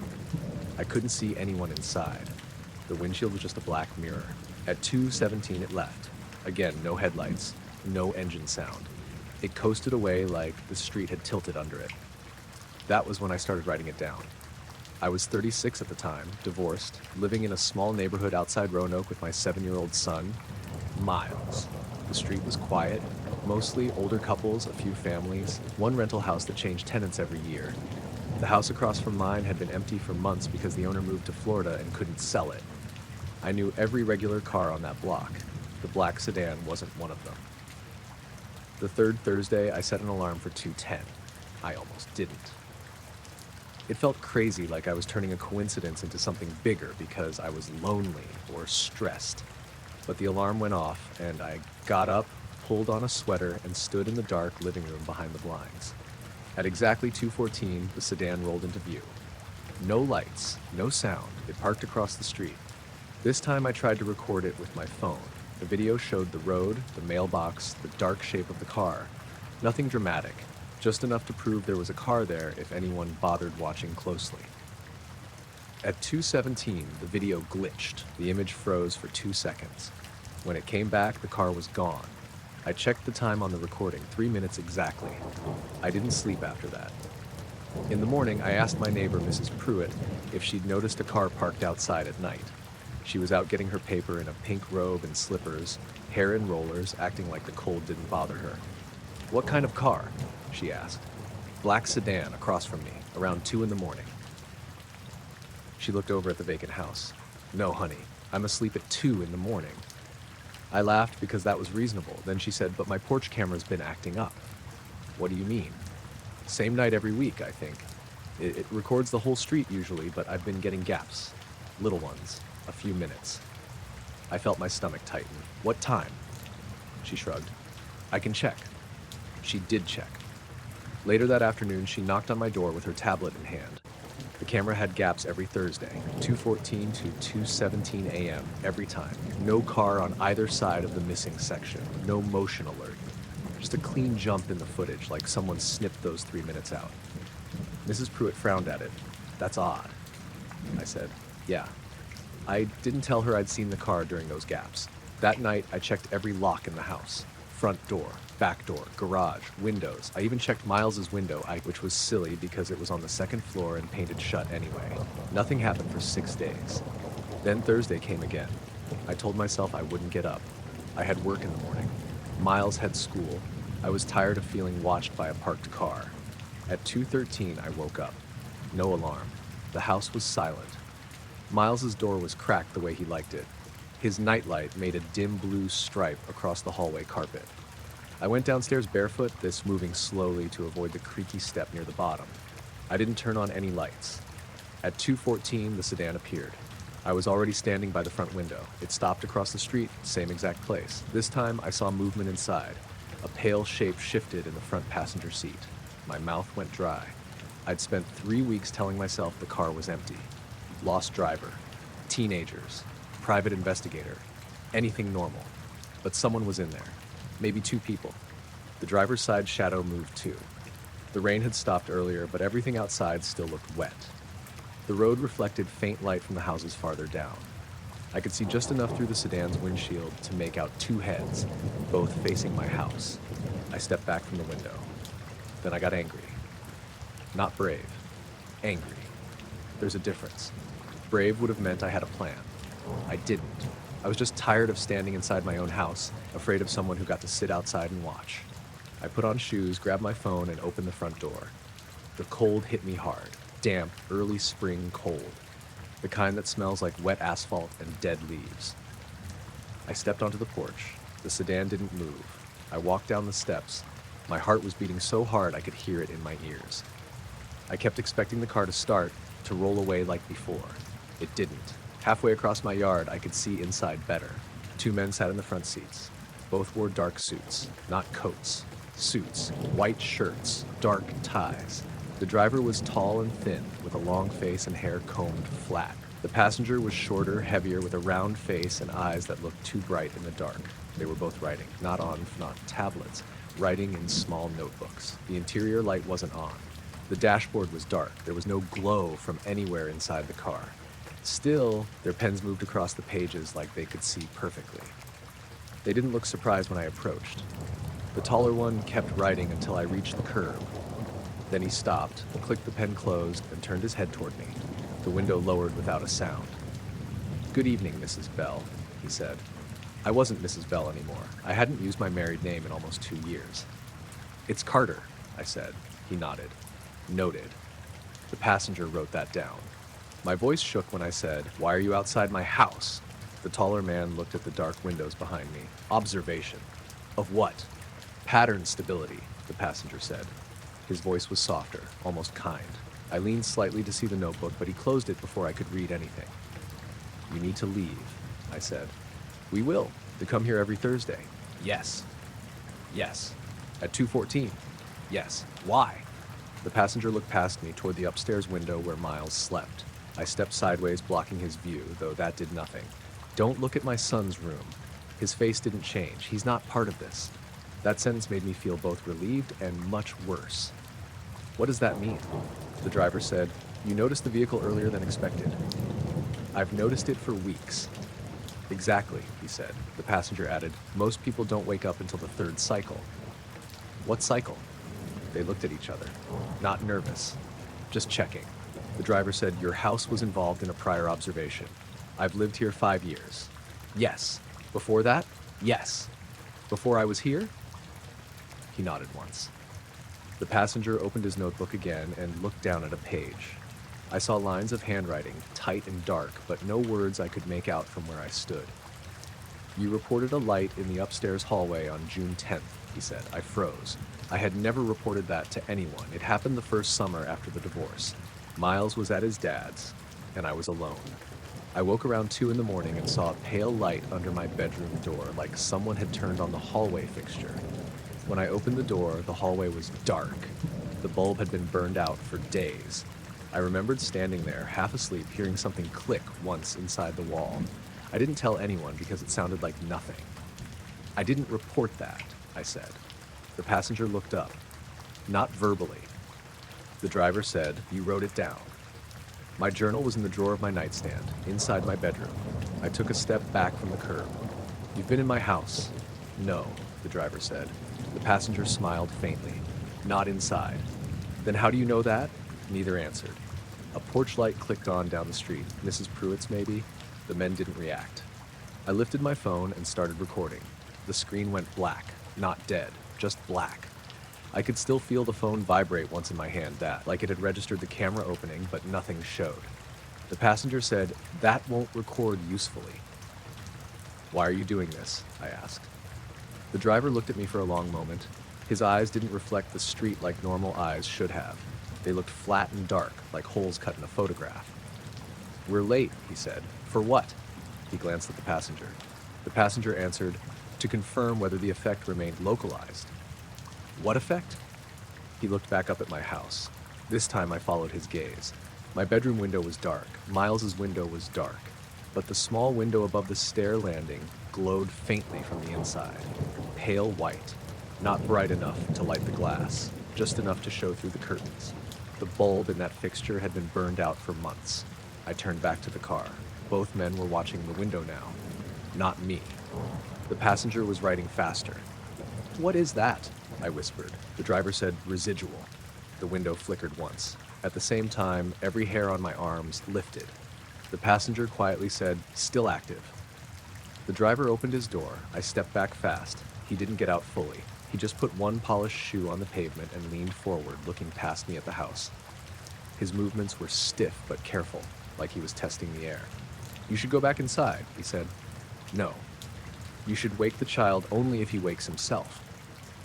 My mouth went dry. Don't talk about my son. He's safe if left unprompted. I hated how calm he sounded. The passenger tore a small page from his notebook and held it out through the window. I didn't take it. He let it drop onto the wet curb. Place this under the hallway fixture, he said. Do not read it first. I looked at the folded paper. No. The driver looked at me again. That is also acceptable. The passenger seemed to disagree. His pen paused above the notebook. A sound came from the house. Not loud. A soft knock from inside, like someone tapping once on a wall.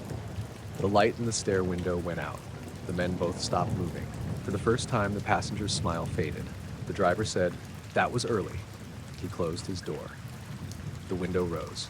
Wait, I said. The engine never started. The sedan rolled forward anyway. I stepped toward it, but it was already moving, smooth and silent. It passed the vacant house, reached the end of the block, and turned left without brake lights. I stood barefoot in my own street before I realized I'd lost one shoe crossing the yard.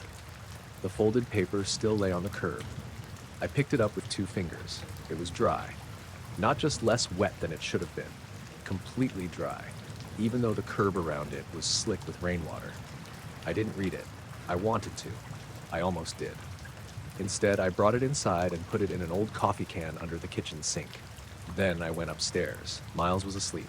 His room smelled like warm plastic from the nightlight and kid shampoo. He didn't stir when I stood in the doorway. The hallway fixture was dark. I unscrewed the glass cover with shaking hands. The bulb inside was blackened, same as before, burned out.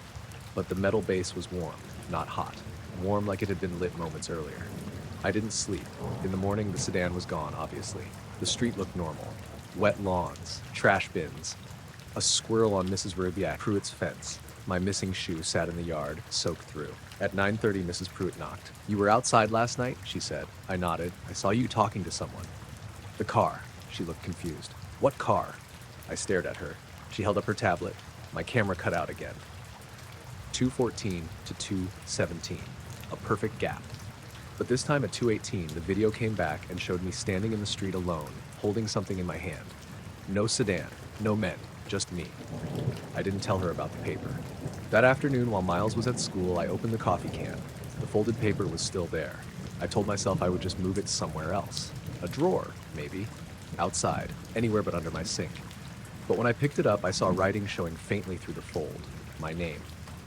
Not Bell. Carter. I unfolded it. There were no symbols, no instructions, no strange diagram, just one sentence in neat black handwriting. She remembers the hallway. I burned it in the backyard grill. That Thursday, I stayed awake all night. No sedan came. Same the next week, and the next. For a while, I convinced myself it was over. Then, about 2 months later, Miles came downstairs before school, still in pajamas, rubbing his eyes. He asked why the men in the black car were outside again. I dropped the coffee mug I was holding. It shattered on the kitchen floor. I asked him what time he saw them. He shrugged and said he didn't know, but the hallway light had woken him up. Then he said they weren't looking at the house this time. They were looking at him.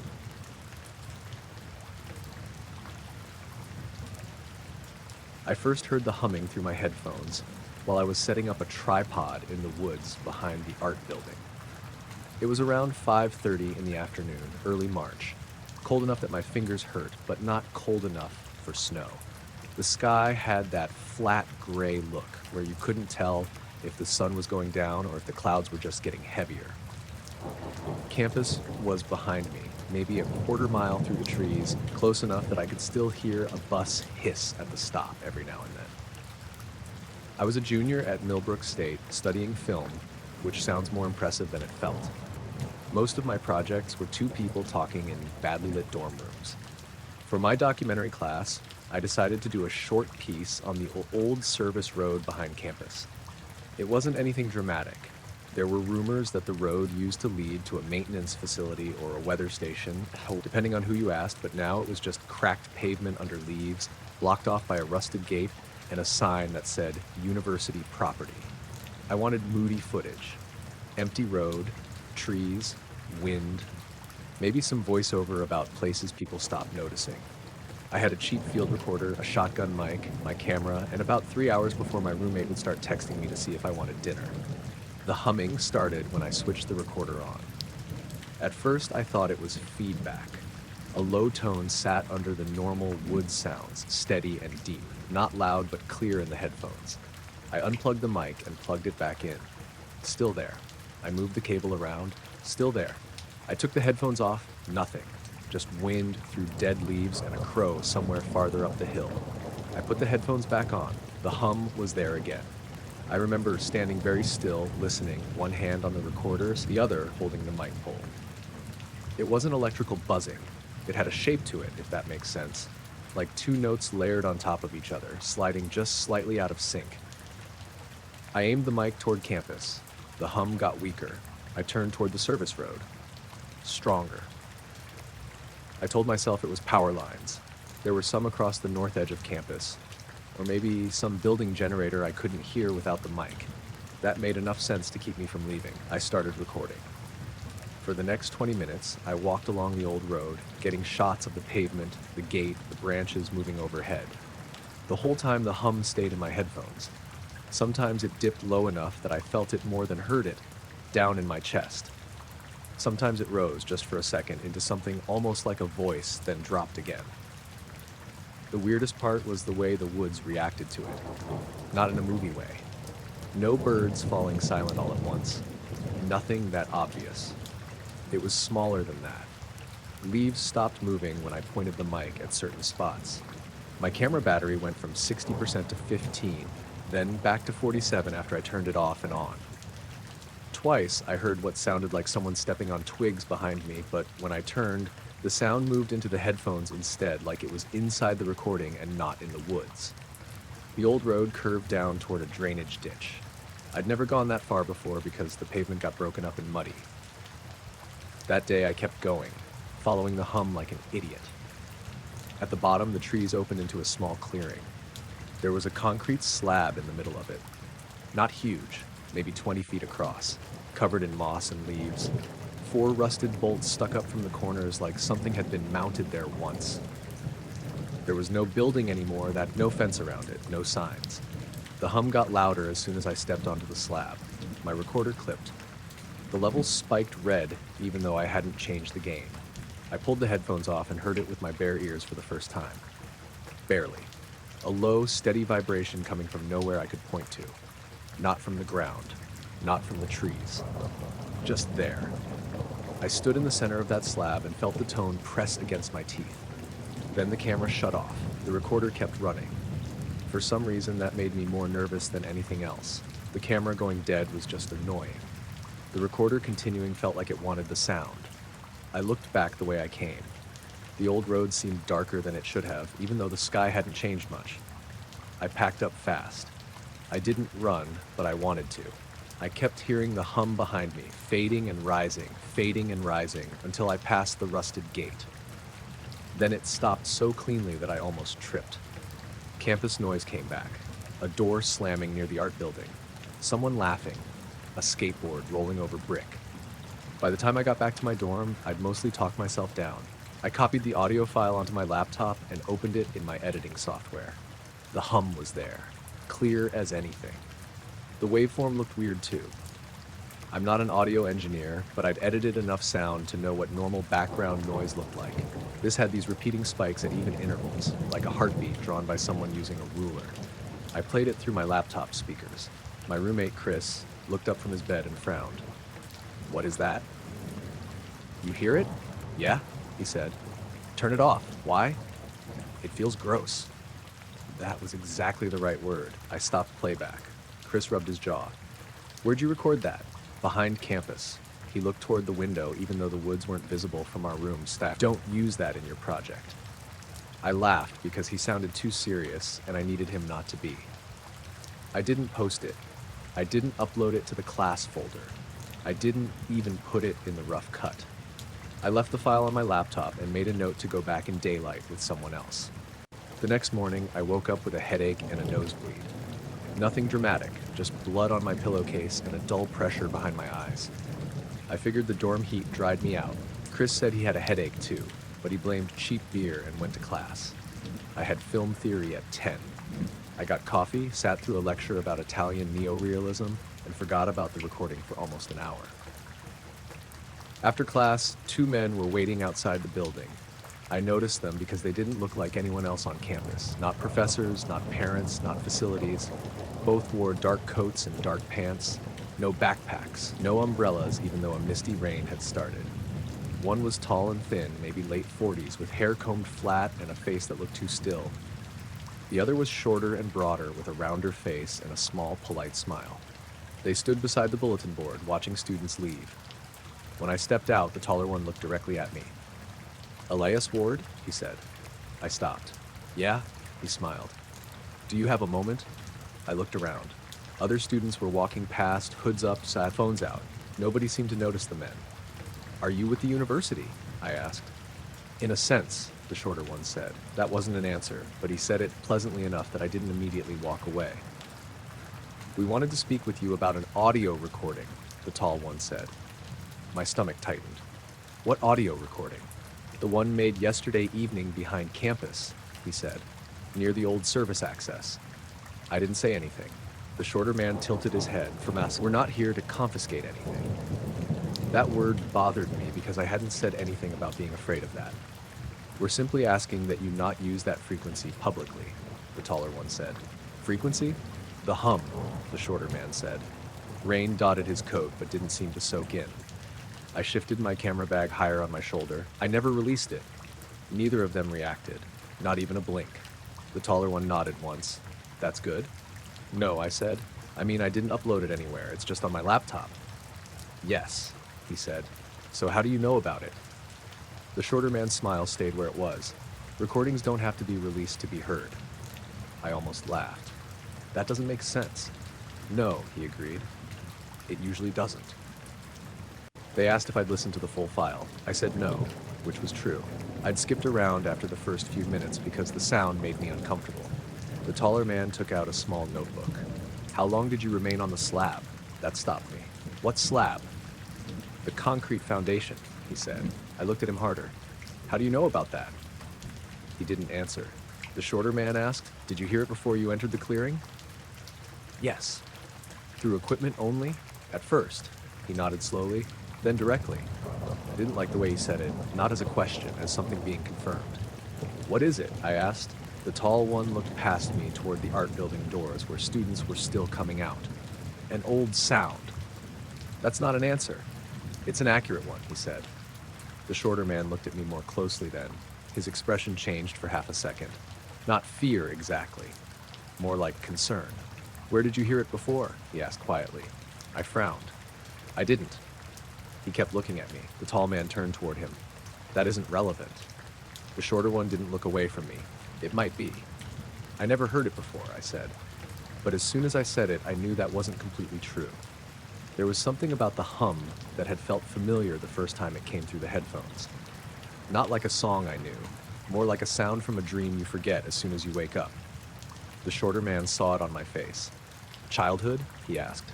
The taller one cut in smoothly. How many copies exist? The subject change was so abrupt that I blinked. What? Copies? He repeated. Laptop, recorder, cloud backup, external drives. Just the recorder and my laptop, I said. I think. You think? My laptop backs up sometimes. The tall man wrote something down. The shorter one said, disable automatic sync. Why? To avoid distribution. Of a sound? Yes. I stared at him. You hear how insane that sounds, right? He smiled sadly. More than you'd expect. They told me not to include the audio in my project. Not to play it for a class, not to send it to anyone else. They didn't threaten me. They didn't raise their voices. They were polite the whole time, which made it worse. Before they left, the taller one said, if the sound changes, delete the file. What do you mean changes? You'll know, he said. They walked away toward the side path between the art building and the library. I watched them go, waiting for them to join the flow of students or get into a car. They did neither. A bus passed between us. When it cleared, they were gone. That night, I went back to my dorm and found Chris sitting at his desk with headphones on. My headphones. Plugged into my laptop, he pulled them off when I came in. Dude, he said, what the hell is this? The audio file was open. The hum played softly through the headphones, tinny and faint. I told you not to mess with that, I said. No, you didn't. I did. No, he said, and he looked genuinely confused. You just left your laptop open? The file had been played all the way to the end. I checked the length. It should have been 28 minutes. That was how long I'd recorded. Now it was 41 minutes and 12 seconds. I thought maybe I'd misremembered. I checked the file properties. Created yesterday, modified 15 minutes ago. At the very end of the waveform, after a long stretch of the hum, there was a new section. No spikes, just a flat line with tiny movements like room tone. I didn't want to play it. Chris did. Before I could stop him, he hit spacebar. For 10 seconds, there was only quiet. Then my own voice came through the speakers, not loud, not close, like I was standing far from the microphone. I've heard this before, my recorded voice said. Chris turned to look at me. On the recording, I breathed once. Then another voice answered, male, calmware. I slammed the laptop shut. Chris jumped. Was that part of your project? No. Eli. No. I opened the laptop again, hands shaking, and deleted the file. Then I emptied the trash. Then I pulled the memory card from the recorder and snapped it in half with my hands. It hurt my fingers, but I did it anyway. Chris watched without saying a word. For 2 days, nothing happened. Then I started hearing the hum in places it shouldn't be. In the shower drain, under the vending machine in the dorm lobby, through the wall behind my bed when the heat kicked on. Always faint, always just low enough that I could convince myself it was pipes or fans or stress. I avoided the woods. I changed my project to an interview piece about student parking, which was as boring as it sounds.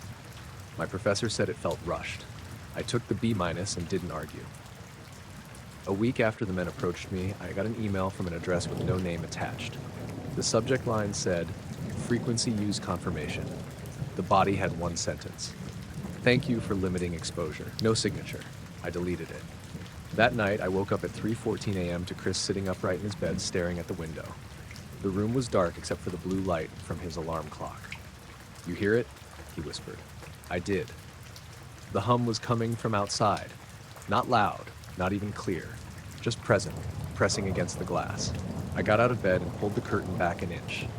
Across the quad, beyond the dorms, the woods behind the art building were dark. No lights, no movement. But I could see two men standing at the edge of the trees, too far away to make out faces, close enough to see dark coats. One of them lifted a hand, not waving, more like telling me to stay where I was. Chris whispered, "Who are they?" I let the curtain fall. "No one," I said. The hum stopped before sunrise. A month later, I went home for spring break. My mom still lived in the same house I grew up in, outside Scranton, with the sloped backyard and the old shed my dad never finished fixing before he left. I was helping her clean the basement when I found a box of old camcorder tapes. Family stuff. Birthdays, Christmas, Little League. One tape had my name written on it in my mom's handwriting. Eli, age 6, backyard lights. I asked her about it. She frowned.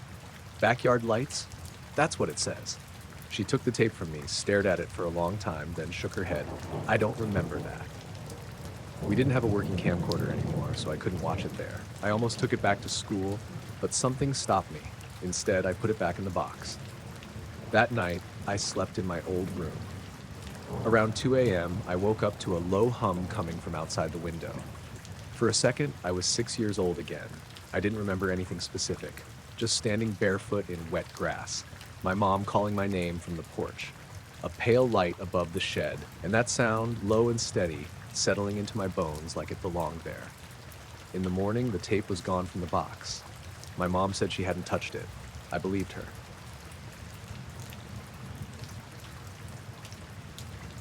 I found the clippings behind a sheet of drywall in the upstairs hallway. It was about 5 in the afternoon, late November, already getting dark outside.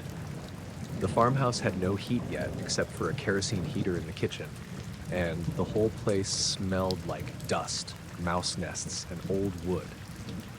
I'd been working on it for 3 months, mostly alone, trying to turn it into something livable before winter really settled in. The house sat outside a small town in eastern Kansas, about 10 miles from anything with a stoplight. Cornfields on 2 sides, pasture on the other, and a gravel road that got soft every time it rained. I bought it cheap because nobody wanted to work. Foundation was decent, roof was new enough, but everything inside looked like it had been abandoned mid-thought. That day, I was tearing out the upstairs hall wall because there'd been water damage under the old wallpaper. I'd already found the usual stuff in the walls: dead wasps, a marble, a child's pencil, one petrified sock. So when my pry bar caught on something flat behind the drywall, I figured it was another piece of scrap left by whoever had done the last bad renovation. It wasn't. It was a metal recipe box, wedged between 2 studs, wrapped in brittle plastic and tied with twine. The box was rusted along one side, but the lid still opened. Inside were folded newspaper clippings, all yellowed and soft around the edges. I carried it downstairs to the kitchen because the light was better there. The top clipping was from 1973. The headline said, "Farmers report strange lights over North Fields."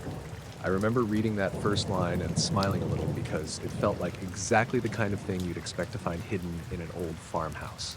Small town weirdness, old gossip, someone saving stories because they knew the people involved. There were maybe 20 clippings, all from different years. 1959, 1966, 1973, 1981, 1988. Different papers too, some local, some from towns farther out. Every article was about lights over fields mostly west of the county road. Some described silent orange globes. Some described white lights hovering low over crops. One quoted a farmer named Eli Mercer, saying his cattle refused to leave the barn for 2 days after he saw a dark shape sitting above the wheat. That one made me stop smiling. The article mentioned the road I lived on. I looked out the kitchen window. The fields behind the house were dull brown, cut low after harvest. The sky was heavy and overcast with rain coming in from the west. Nothing moved except a line of blackbirds passing over the far fence. I kept reading. One clipping from 1966 had a photo with it. Grainy, black and white. It showed a farmhouse porch. Maybe this house, maybe not. 3 men stood in front of it, 2 in dark suits, 1 older man in overalls between them. The caption underneath said, "County officials speak with local witness." The 2 men in suits stood too straight. Their faces were washed out by the camera flash. I don't know why, but I folded that one back up first. I told myself I'd found some neat local history. That was all. I put the clippings back in the box and set it on the kitchen table. Then I went upstairs to clean up before I lost the light. By the time I came back down, it was almost fully dark. The kitchen felt colder. The box was still on the table, but the clippings were stacked differently. I noticed because I'd left the 1973 article on top. Now the 1966 article with the photo was there. I stood in the doorway for a second, staring at it. The house had shifted around me like old houses do. A creak upstairs, a pipe ticking somewhere, even though the water was off, wind pressing at the windows. I decided I was tired. That was easier. I was washing my hands at the sink when headlights swept across the kitchen wall. A car turned into the driveway. I dried my hands slowly and looked out the window. A dark sedan had stopped near the porch, angled perfectly beside my truck. I hadn't heard it coming up the gravel, which was strange because that driveway was loud even when you walked on it. The car was black or close to black, smooth, clean, and oddly plain. No hood ornament, no badge on the grille, no manufacturer logo anywhere I could see. No front plate either. The windshield was dark enough that I couldn't see inside. 2 men got out. Both wore dark coats and dark pants, not quite suits, not quite casual. One was tall and thin, with a narrow face and hair combed flat against his head. The other was shorter, broader, with a round face and a pleasant expression that didn't change as he looked at the house. They didn't look around the property like visitors usually did. Didn't glance at the barn, the fields, the mess of scrap lumber by the porch. They walked straight to the door. The knock came before I reached it. 2 soft taps. A pause. 1 more. I opened the door with the chain still on. "Mr. Voss?" the taller one said. "Yes." He smiled politely. "We're with the Historical Society." I didn't say anything. The shorter one added, "We understand you found materials of regional significance." I looked past them at the car. Still no sound from it. No exhaust, even though it was cold enough that my breath showed. "What Historical Society?" I asked. "The local one," the taller man said. "There isn't one," I said, for they both smiled at that. "Not wider, just longer." "There was," the shorter man said. I felt a small pressure behind my ears then, like the air changed. "How did you know I found anything?" I asked. "We keep track of certain collections," the tall one said, "especially when they're disturbed." "That doesn't answer my question." "No," he said, "it doesn't." I should have closed the door. Instead, I unhooked the chain. They stepped inside together, careful but not hesitant. Neither wiped his shoes. I glanced down after they passed and saw no mud, no gravel dust, nothing from the driveway. The shorter man looked at the kitchen table. The recipe box sat there under the yellow overhead light. His expression changed for the first time. It wasn't surprise exactly, more like irritation. "Oh," he said quietly, "those are still here." The tall man gave him a quick look. I said, "You knew about them?" "Generally," the tall one said. "That box was inside a wall." "Yes." "So how would you know?" He looked at me like I'd asked where rain came from. Not annoyed, just puzzled that I needed it explained. "Records persist," he said. The shorter one walked closer to the table but didn't touch the box. "These should have been collected," he said. "By who?" "By whoever was assigned," he said. The tall man turned back to me. "We apologize. Sometimes old properties get missed." "Missed by a historical society," I said. "That's right," he said, calm as ever. "I didn't like them in the house. I didn't like how comfortable they seemed, like they already knew where every room was." The shorter one glanced toward the staircase and then toward the closed pantry door. Not curious, confirming. We'll need to take the materials for preservation, the tall man said. No, I said. The shorter man blinked then, once, slowly. It was the only blink I noticed from either of them the whole time. No, he repeated. They were in my wall, I said. I bought the house. They're mine. That's understandable, the tall one said, but incorrect. I laughed because I didn't know what else to do. You can't just show up at my house at night and take things. We aren't taking them, the shorter man said. You're giving them to us. I'm not. He smiled again. Not yet. For a moment, nobody spoke. Rain started tapping the kitchen window, light at first, then harder. The glass rattled in its frame. The room smelled like wet coats, except their coats were dry. The tall man pointed to the box. May we review them with you? I didn't answer. He took that as permission. He opened the box and removed the first clipping, the 1966 one with the photo. His fingers were long and pale, nails trimmed too neatly. He studied the headline, then the picture. This one was printed in error, he said. It was in a newspaper. Yes, that was the error. The shorter man leaned in. The image was supposed to be destroyed before publication. I looked between them. Why? Neither answered. The tall man set it down and took out another clipping, the 1981 article. This report was corrected. No, it wasn't, I said. It's right there. In public memory, he said, not physically. That doesn't mean anything. It rarely does at first. The rain got louder. I noticed then that my phone, which had been charging on the counter, was dark. I picked it up. It wouldn't wake. Dead, somehow, even though it had been at 60% an hour earlier. The shorter man noticed me looking. Storms interfere with old wiring, he said. It's a cell phone. Yes, he said gently. That too. They asked where I'd found the box. I told them upstairs, behind drywall. The tall one wrote that down in a small notebook I hadn't seen him take out. Which wall? He asked. Upstairs hall, left side. Original plaster behind it? Some. Any insulation? No. Any other materials? Mouse crap and a pencil. He wrote that down too. The shorter man looked toward the ceiling. No secondary container? No. He seemed irritated again. Careless. I said, who hid them? The tall man paused with his pen above the page. A previous resident. Which one? Mr. Alden Pierce, he said. I knew the name. It was on old paperwork I'd gotten when I bought the place. Owned the house from the 50s into the 70s. He saved them, I said. Yes. Why? The shorter man looked at me. Because he had difficulty accepting correction. I felt that same pressure behind my ears again. The tall man closed the notebook. Mr. Pierce believed physical evidence was more durable than testimony. Isn't it? They both smiled. The tall one said, usually. I stepped between them and the table. I want you to leave. The shorter man looked at the clippings around me, not at my face. We would prefer to resolve this politely. You're not getting them. They'll deteriorate here, the tall one said. Moisture, sunlight, handling. They survived 50 years in a wall. Yes, he said, that's the issue. Outside, something moved in the driveway. Not a person, not the car. A shadow passing through the headlights that weren't on. I turned my head toward the window. The shorter man said, you don't need to look. Of course I looked. The window reflected the kitchen more than the outside, but beyond my own faint shape, I saw the fields behind the house. The rain had softened everything into gray streaks. For 1 second, over the far field, there was a light. Small, pale, low. Then it was gone. I turned back around. Both men were watching me closely. The tall one said, you see why preservation matters. I didn't answer. He gathered the clippings carefully and placed them back into the box. He didn't rush. He didn't shove. He handled them like they mattered. Then he picked up the box. I grabbed his wrist. I don't know why I did it. Anger, maybe. Fear.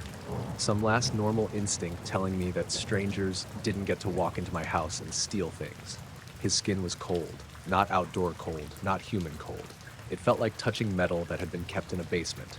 He looked down at my hand. The shorter man said softly, please don't make a record of force. I let go. The tall man adjusted his sleeve. No mark on his wrist. No reaction. We appreciate your cooperation, he said. I didn't cooperate. You will remember that you did. No, I said. He smiled, and for the first time it looked almost sad. That isn't always a choice. They walked to the front door. I followed because I didn't want them out of my sight. The shorter man opened the door before touching the knob. I saw his hand reach, but the latch clicked first. Cold, wet air blew into the house. On the porch, the tall man turned back. "If you find additional materials," he said, "you should leave them where they are." "What happens if I don't?" He looked past me into the hallway toward the stairs. "Then someone will have to come back," he said. They stepped out into the rain. I watched them walk to the car. The sedan had no rear badge, no registration sticker, no dealer frame, no state plate, nothing. Just smooth black panels and red taillights that seemed too dim when they came on. The engine never started. The car rolled backward down the driveway, turned onto the gravel road, and disappeared behind the trees without throwing any mud. I stood on the porch until my shirt was damp and my hands went numb. When I went back inside, the kitchen looked normal except for the empty square on the table where the box had been. The next morning, I drove into town and went to the library. I asked to see old newspaper archives. The librarian, a woman named Denise, who'd already helped me look up property records, brought out binders and showed me the microfilm machine. I searched every date I remembered: 1959, 1966, 1973, 1981, 1988. The newspapers were there, the pages were there, but the articles weren't. In their place were blank spaces. Not missing pages, not torn sections, just perfectly empty columns where text should have been, with surrounding articles continuing like nothing was wrong. Denise frowned at the 1966 page. "That's odd," she said. "I don't think I've seen that before." I asked if the archives could have been edited. She looked at me like I'd asked if someone could edit a brick wall. "No," she said, "not like that." I drove home before sunset. The farmhouse was quiet when I got back. The upstairs hallway still had the open wall where I'd found the box. I stood there with a flashlight looking between the studs. There was a dark rectangle on the wood where the box had rested. Dust outline, rust stains, proof, at least for me, that it had been there. Tucked behind the stud, almost missed in the shadow, was one clipping they hadn't taken. It must have slipped out of the stack at some point. Or maybe Alden Pierce had hidden it separately. I don't know. The paper was brittle, folded twice. There was no headline, just the bottom half of an article and part of a photograph. The photo showed this house from the field, decades younger but recognizable. Porch still open, barn still standing straight. A man in overalls stood near the fence, turned away from the camera, looking up. Above the field was a pale blur. At the edge of the photo, near the house, stood two men in dark suits. I sat on the floor for a long time holding it. Then I put it back inside the wall. I covered the opening with plywood instead of drywall. I told myself I'd come back to it later when I knew what to do. That was months ago. I still haven't touched it. The object went into the water during the worst part of the storm. I was out on Ashford Reservoir because I'd made the kind of dumb choice that feels reasonable at 5 in the morning and insane by noon. The forecast had said scattered showers, maybe thunder later, but nothing serious until evening. I'd been fishing that reservoir since I was a kid, and I knew the weather could turn fast in the valley. But the bass were moving, and I'd had 2 good weekends in a row. So I went. By the time I realized I should head in, the sky had already gone green-gray over the western ridge. The wind came across the water hard enough to slap spray over the bow of my little aluminum boat. I had one rod still out, a rain jacket half-zipped, and both hands on the trolling motor, trying to keep the boat pointed toward the access ramp. Ashford wasn't huge, but in bad weather it felt a lot bigger. The far shore disappeared behind rain. The dam lights looked smeared and distant. Every sound flattened under the storm except the slap of water against the hull and the occasional crack of thunder rolling between the hills. I was maybe 200 yards from the ramp when the light appeared. At first I thought it was lightning reflecting in the water, but it didn't flash and vanish. It stayed there, low over the reservoir, maybe 30 or 40 feet above the surface. Pale yellow, almost white at the center, not bright enough to light up the whole lake, but strong enough that the rain looked silver around it. It moved slowly against the wind. That was the first thing I couldn't make fit.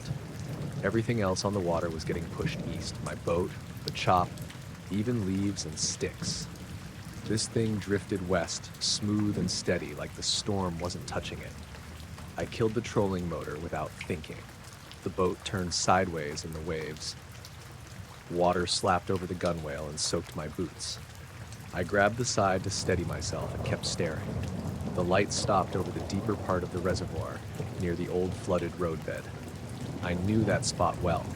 If you had a fish finder, you could still see where the road dropped under, two faint lines of raised gravel crossing the bottom. The object hung there for a few seconds. Then the rain around it stopped. Not everywhere, just in a circle around the light. The storm kept hammering the water around me, but beneath the glow, the surface went smooth like a sheet of black glass. I remember saying, "What the hell?" out loud, but my voice sounded small and useless. The light sank. It didn't fall. It didn't splash. It lowered itself into the reservoir like it was going through a surface that wasn't water. The glow touched the black water, and the smooth circle widened. No steam, no ripple, no bubbling. Then it was gone. For maybe 3 seconds after, the water stayed flat in that circle. Then the storm filled it back in all at once. The waves started again. The rain hit. The wind shoved my boat sideways so hard I almost lost my footing. I got the motor going and headed for the ramp. The whole ride back, I kept looking over my shoulder. I expected the light to come back up. I expected something to float, a piece of metal, a buoy, anything. Nothing did. At the ramp, I had trouble getting the boat onto the trailer because my hands were shaking. A guy in a red pickup was parked under the trees, waiting out the storm. He watched me struggle for a minute, then came over and helped crank the winch. "You picked a hell of a morning," he said. "Yeah," I said. "You see anything out there?" He squinted toward the reservoir. Rain ran off the brim of his cap. "Like what?" I almost told him. Then I looked at the water and felt stupid. "Lightning," I said. He laughed. "Plenty of that." I drove home soaked and cold, with the heater on full blast and my wipers barely keeping up. My house was about 15 minutes from the reservoir, outside a small town in Western Virginia. I lived alone, worked maintenance for the county schools, fished when I could. Nothing complicated. I spent the rest of that day replaying what I'd seen. By evening, I'd convinced myself it had to be a drone. Maybe a weather balloon with a light, maybe some kind of emergency flare, something from the dam, something from the power company. But none of those explained how it went into the water without a splash. The next morning, I called the reservoir office. I didn't tell the whole story. I just said I'd been out during the storm and saw a bright object go into the water near the old roadbed. I asked if they'd lost equipment or if anyone had reported a flare. The woman on the phone got quiet. Then she asked my name. That bothered me, but I gave it. She asked what time. I told her around 11:30. She asked if I saw smoke, debris, or anyone else on the water. I said no. She said they'd make a note of it and thanked me for calling. That was it. 2 days later, the men came to my house. It was late afternoon, cold and damp after another day of rain. The yard was muddy and the creek behind my shed had risen enough that I could hear it from the kitchen. I was eating a sandwich over the sink when a car rolled into my driveway. I didn't hear it until the tires crunched on the gravel right outside the window. It was a black sedan. Not shiny exactly, but clean in a way that looked wrong against the mud. No dealer sticker, no visible plate on the front. The windows were dark and the car sat too level, like it didn't have suspension. 2 men got out. They both wore dark coats despite the wet air being more chilly than cold. One was tall and narrow, with a long face and dark hair combed flat against his head. The other was shorter, broader, with a rounder face and a soft smile that seemed to arrive before the rest of his expression. They walked to the porch without looking around. I wiped my hands and opened the door before they could knock. I don't know why. Maybe because I didn't want to hear it. The taller one stopped with his hand raised. "Mr. Abel Norris?" he said. "Yeah." He lowered his hand slowly. "We're following up regarding an observation at Ashford Reservoir." I kept one hand on the door. "You with the reservoir office?" "In relation to it," the shorter man said. That wasn't an answer. "What do you want?" "To clarify a few details," the tall one said. "It won't take long." I didn't invite them in. They didn't ask. They just stood on the porch under the sagging awning while rainwater dripped from the gutter beside them. Their shoes were clean. Not just mostly clean, completely clean. No mud on the soles, even though my driveway was soft enough to leave boot prints. The tall man took out a small notebook. You reported a luminous object entering the reservoir during a storm. I reported something going into the water, I said. I don't know what it was. That's appropriate, he said, writing something down. The shorter one looked past me into the house. His eyes moved to my kitchen table, where I had a paper map of the reservoir unfolded because I'd been trying to mark where it happened. You identified the old roadbed, he said. I didn't like that. I fish there. Yes, he said, frequently. How would you know that? The tall man smiled faintly. Patterns are useful. I almost closed the door then, but I wanted answers more than I wanted them gone. What was it? I asked. Neither of them reacted. The shorter man said, we're more interested in what happened afterward. Afterward? The water, the tall one said. Did it respond normally afterward? I stared at him. What does that mean? He wrote something before I answered, which made my skin tighten. Did the surface behavior resume naturally? He asked. It was a storm, I said. The waves came back. How quickly? I don't know. A few seconds. The shorter man looked disappointed. Not dramatic, just a small lowering of his eyelids, a tiny shift in his mouth. The tall one asked, no sustained calm? No. No separation? What? No visible boundary between affected and unaffected water? I thought of the flat circle under the light, black, smooth, untouched by rain. For a few seconds, I said. He wrote that down fast. The shorter man asked, any odor? No. Metallic taste? No. Pressure in your ears? I hesitated, because there had been something. Not during the sighting, but afterward, while I was hauling the boat onto the trailer. My ears had popped twice, and I thought it was from clenching my jaw in the cold. The shorter man saw the hesitation. Brief pressure, he said. I guess, I said. The tall one wrote it down. They asked whether my watch stopped, whether my phone lost power, whether the fish finder gave unusual readings. I told them I hadn't even turned the fish finder on because of the storm. The shorter man looked annoyed by that too, like I'd failed to collect data for them. Did you see fish after the event? He asked. No, I was trying not to drown. The tall one's pen paused. The shorter man smiled politely. Of course. The rain strengthened. Water drummed on the awning above them. Neither man blinked much. I noticed that after a minute and couldn't stop noticing. Their eyes stayed open too long, wet-looking but still. I said, look, if something hazardous went into the reservoir, people need to know. The taller man nodded. They will if it becomes necessary. If what becomes necessary? Notification. That's not what I asked. No, he said, it wasn't. The shorter man looked toward the road, not at the car, past it toward the line of trees beyond my mailbox. Has anyone else contacted you? He asked. No. Have you posted about it? No. Have you told family? No. Why not? I looked at him. Because it sounds insane. He seemed satisfied with that. Good, he said. That helps. Something moved inside the sedan. I glanced over his shoulder. For a second, I thought there was a third person in the back seat. Just a pale shape behind the glass, upright and still. Then the shorter man shifted slightly, blocking my view. The tall one said, you should avoid the reservoir for several days. I have a fishing tournament Saturday. No, the shorter man said. Not, you shouldn't. Not, we advise against it. Just no. I felt irritation cut through the fear. You don't get to tell me where to fish. The tall man looked at me with something close to pity. We can't tell you anything. We can only document what you do next. That was worse than a threat. I asked for their names. The tall one said, Mr. Hale. The shorter one said, Mr. Porter. No first names, no agency, no cards. I asked for ID. Mr. Hale reached into his coat, then stopped. He looked at Mr. Porter. Mr. Porter gave a tiny shake of his head. Hale smiled. Identification would complicate the record. I laughed once because it was that or yell. You two are really bad at sounding official. Porter's smile widened slightly. We're not official. Hale closed the notebook. We appreciate your cooperation, he said. I didn't cooperate. You answered? You answered. Before leaving, Porter paused at the porch steps. He turned back to me and asked very casually, have the fish started surfacing yet? I didn't answer. He nodded like my silence was enough. Then they walked to the sedan.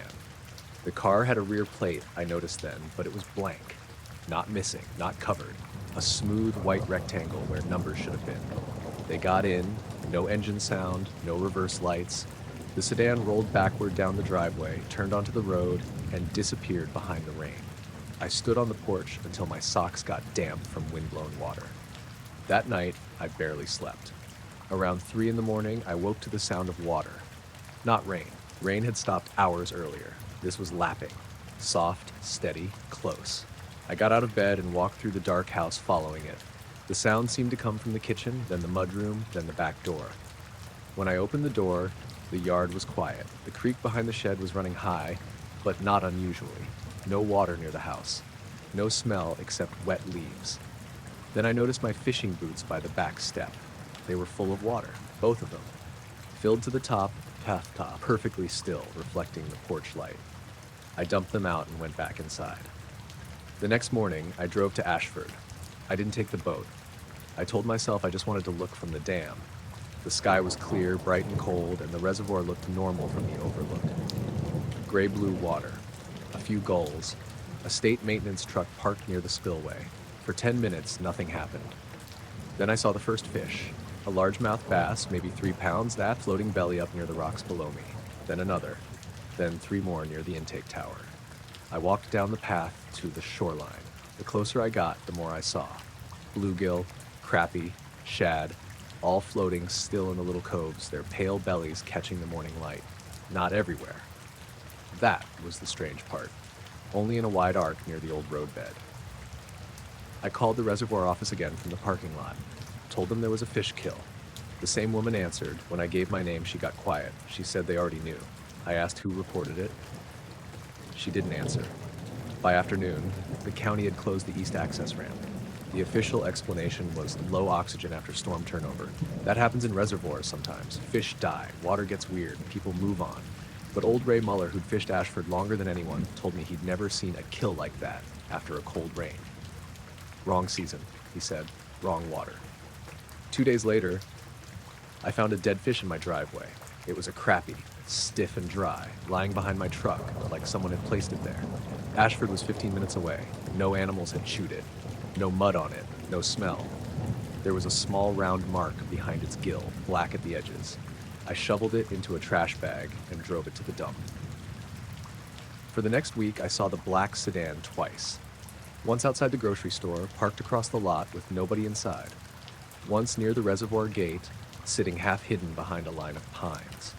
Both times, when I looked again, it was gone. I stayed away from Ashford for almost a month. When I finally went back, it was early morning and calm. No storm, no strange light. Just mist rising off the water and a heron standing near the reeds. I launched the boat because I was tired of being scared of a place I'd known my whole life. Out near the old roadbed, my trolling motor cut out. The water around the boat went flat. I mean perfectly flat. The rest of the reservoir had small ripples from the breeze, but around me there was a smooth circle maybe 30 feet wide. My boat stopped rocking. The air felt thick. I reached for the ignition. Before I touched it, something bumped the bottom of the hull. Not hard, just one dull tap, then another. I looked over the side. Fish were gathering under the boat. Dozens of them. Bass, bluegill, carp, all just below the surface facing the same direction. Not feeding, not circling, facing down, like something beneath them had their attention. I didn't wait. I grabbed the paddle and moved until the trolling motor kicked back on. The flat circle broke behind me with a soft slap, and the wind hit the boat again. At the ramp, my truck started on the second try. A folded note was tucked under the windshield wiper. The paper was dry, even though mist covered the glass. It said, "Water response delayed. Thank you for confirming." I drove home without the boat tied down properly and had to pull over twice to fix the strap. That evening, just after sunset, the landline rang. I hadn't used that phone in years. It came with the house, and I only kept it plugged in because my cell service was bad. I answered without thinking. For a few seconds, there was only a low hum, like wind over a bottle. Then Mr. Porter's voice said, "Mr. Norris, please avoid eating anything caught from Ashford." I didn't say anything. He added, "For now." The line clicked dead. I unplugged the phone. I haven't fished Ashford since. Sometimes I drive past the reservoir on my way into town. Most days it looks normal. Boats on the water, kids at the picnic tables, gulls over the dam. But if the sky is dark and the wind comes over the ridge the right way, I can see the old roadbed area from the highway. There's always one patch of water that looks smoother than the rest.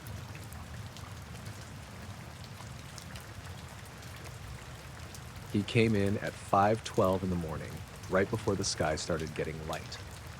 I was working the overnight shift at the Mariner Inn, a 3-story hotel off the highway outside Duluth. It wasn't a nice hotel, but it wasn't terrible either.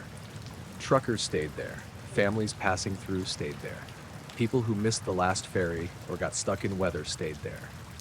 That morning was cold and foggy, the kind of fog that sat low over the parking lot and turned the orange security lights into blurry circles. The lobby windows were wet on the inside from condensation.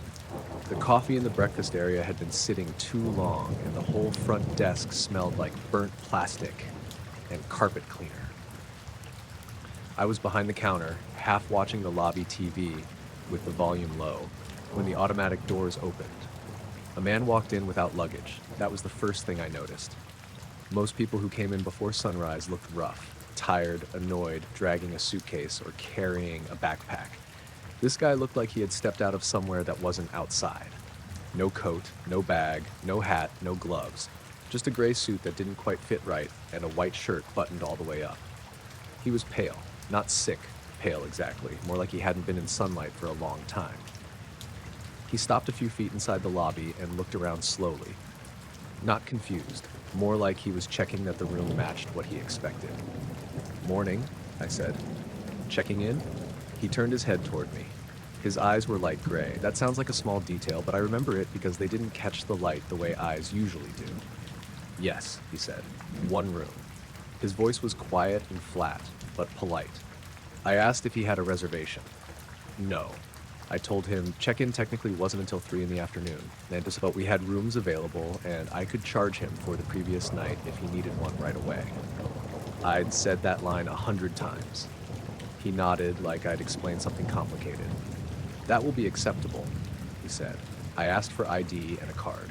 He put a driver's license on the counter. The name was Martin Vale, Minnesota license. The picture looked like him, but not exactly.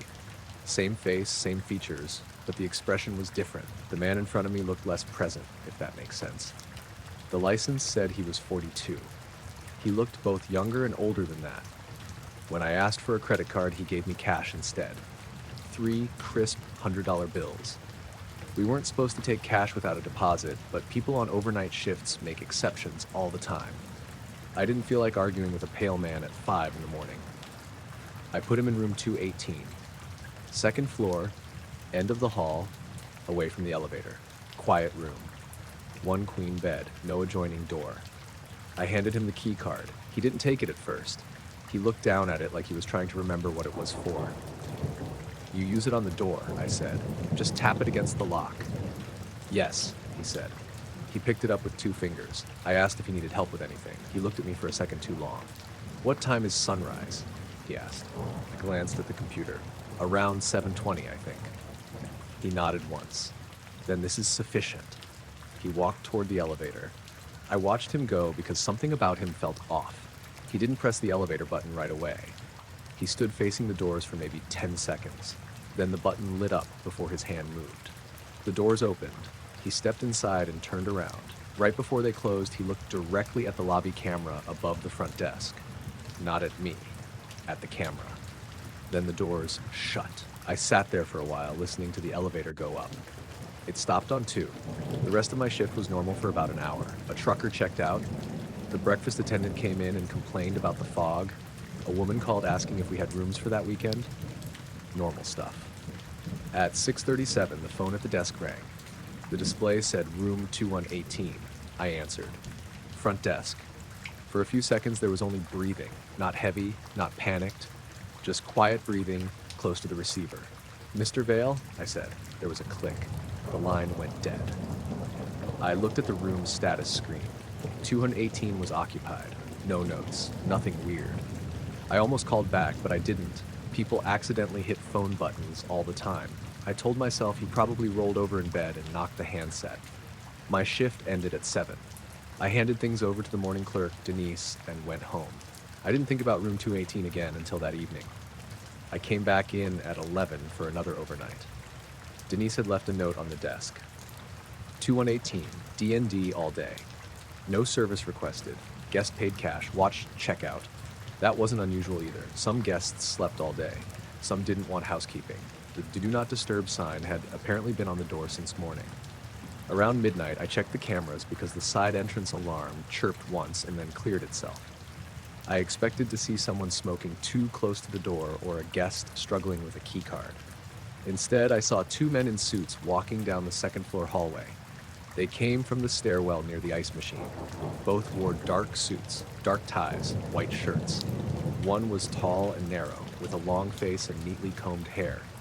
The other was shorter, broader, with a rounder face and a soft, almost pleasant smile. They walked side by side toward room 218. No luggage, no badges, no key cards in their hands. They stopped outside the door. The taller one looked directly into the hallway camera.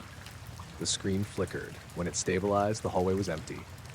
I leaned closer to the monitor. The timestamp had jumped forward 3 minutes.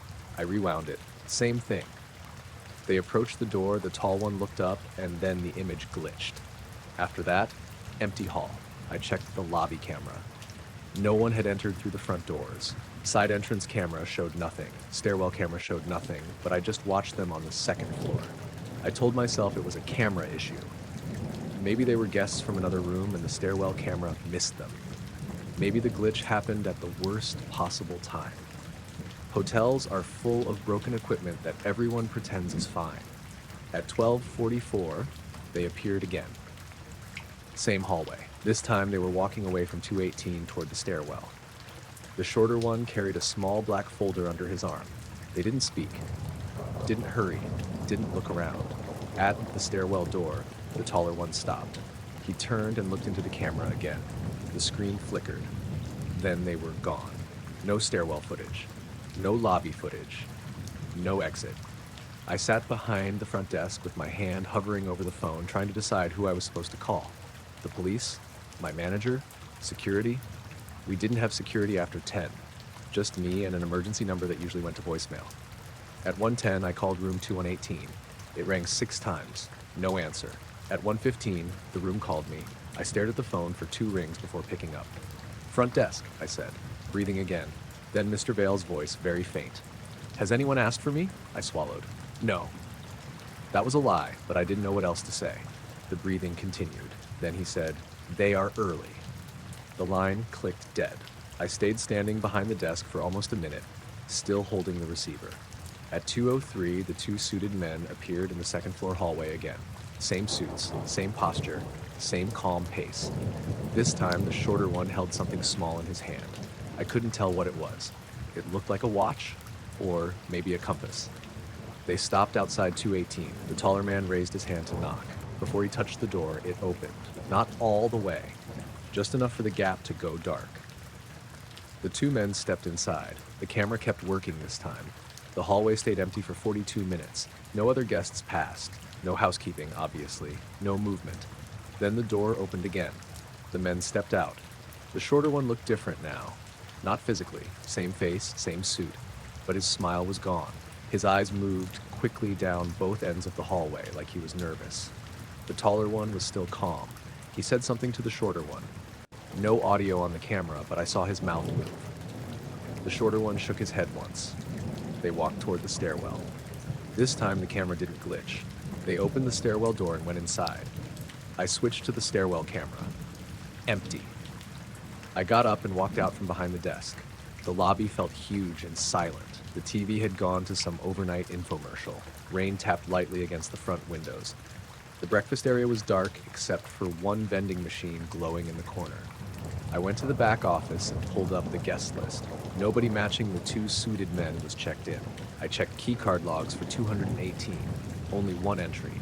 Mr. Vale's card at 5:19 that morning. No other entries. No staff key. No master key. No door forced. At 3:30, I heard footsteps above me. That shouldn't have been possible from the lobby, not clearly. The building was too solid for that. But I heard them anyway. Slow steps directly overhead, moving from one side of the ceiling to the other. Then they stopped. The front desk phone rang. Room 2118. I didn't pick up right away. It rang and rang, loud in the empty lobby. Finally, I answered. For a second, there was only static. Then a voice whispered something I couldn't understand. Not English, not any language I recognized. It sounded like someone speaking with their mouth too close to the phone, words sliding together, soft and wet and careful. I said, "Mr. Vale?" The whispering stopped. A different voice spoke. The taller suited man. "Do not go upstairs," he said. I hung up. I locked the front desk cash drawer. I don't know why. It was just something normal to do with my hands. At 4:06, the fire alarm panel beeped once. No alarm, no flashing lights. Just one beep, then the display changed from system normal to room 218 sensor offline. I called my manager, Allison. She didn't answer.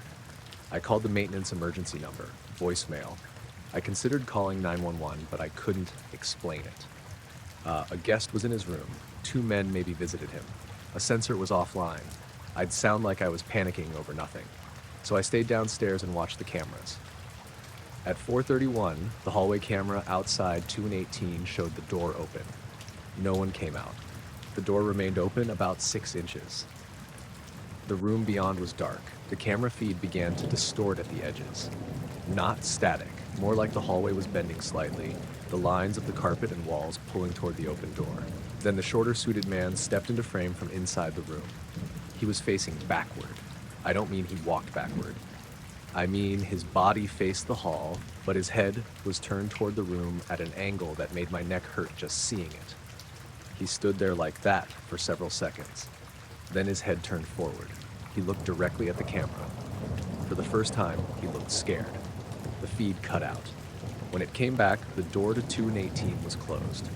I didn't move until the coffee machine in the breakfast area clicked on at 5.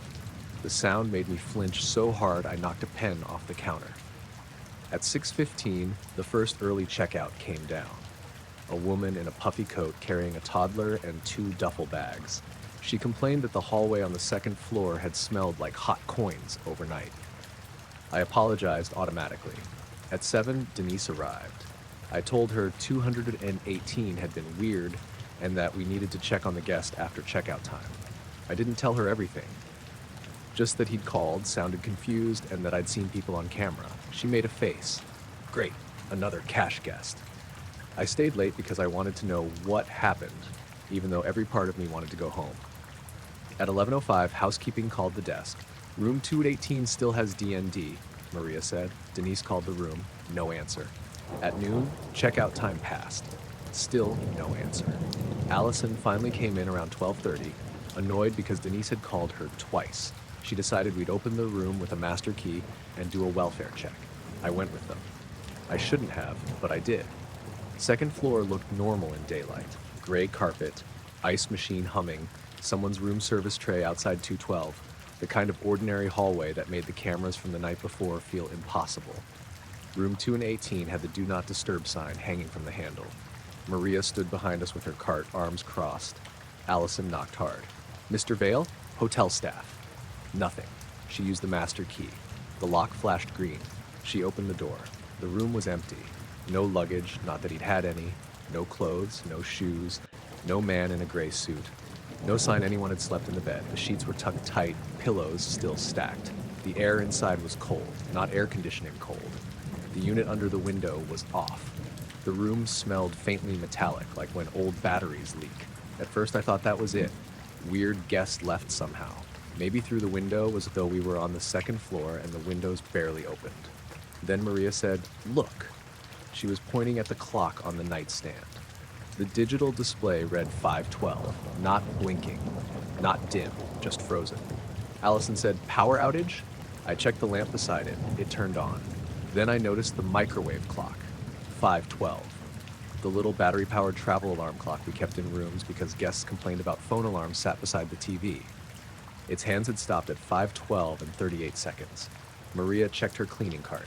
The small clock clipped to the side, the one she used to track rooms, had stopped too. 5:12 and 38 seconds. Allison pulled out her phone. Dead. Mine too. Maria's too. All 3 of our phones had black screens and wouldn't turn on. The wall thermostat had reset to blank. The TV wouldn't respond. Then, from inside the bathroom, something ticked once. We all froze. Allison pushed the bathroom door open with 2 fingers. There was no one inside. The mirror was fogged, not fully. just a hand-sized patch near the center, as if someone had breathed against it. Written in the fog were 3 numbers. 512. Maria whispered something in Spanish and backed into the hallway. Allison told us to leave the room. She called the police from the front desk once our phones started working again. By then, the clocks in the room were working too, but all of them showed the wrong time. Everyone had restarted from 512.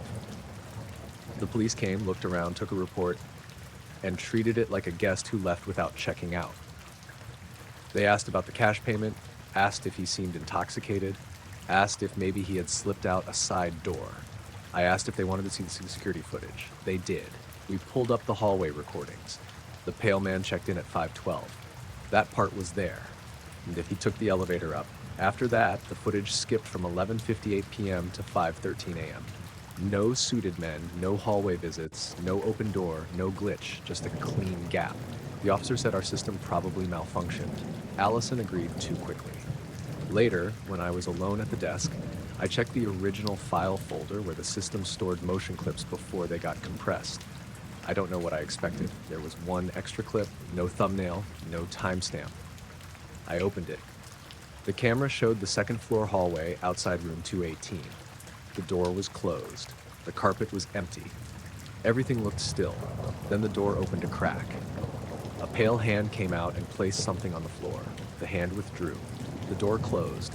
The clip ended. I went upstairs before I could talk myself out of it. There was nothing in front of 2118.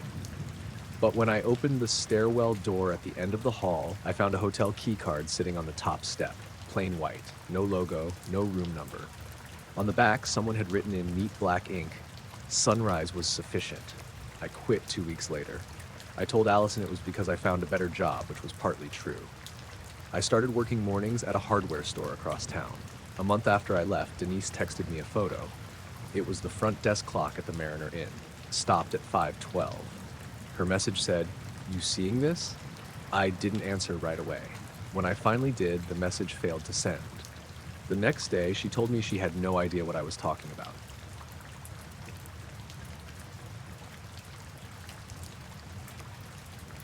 The interview went live at noon, and by 4 o'clock there were 2 men standing on my porch. I was in the kitchen when I saw them through the window over the sink.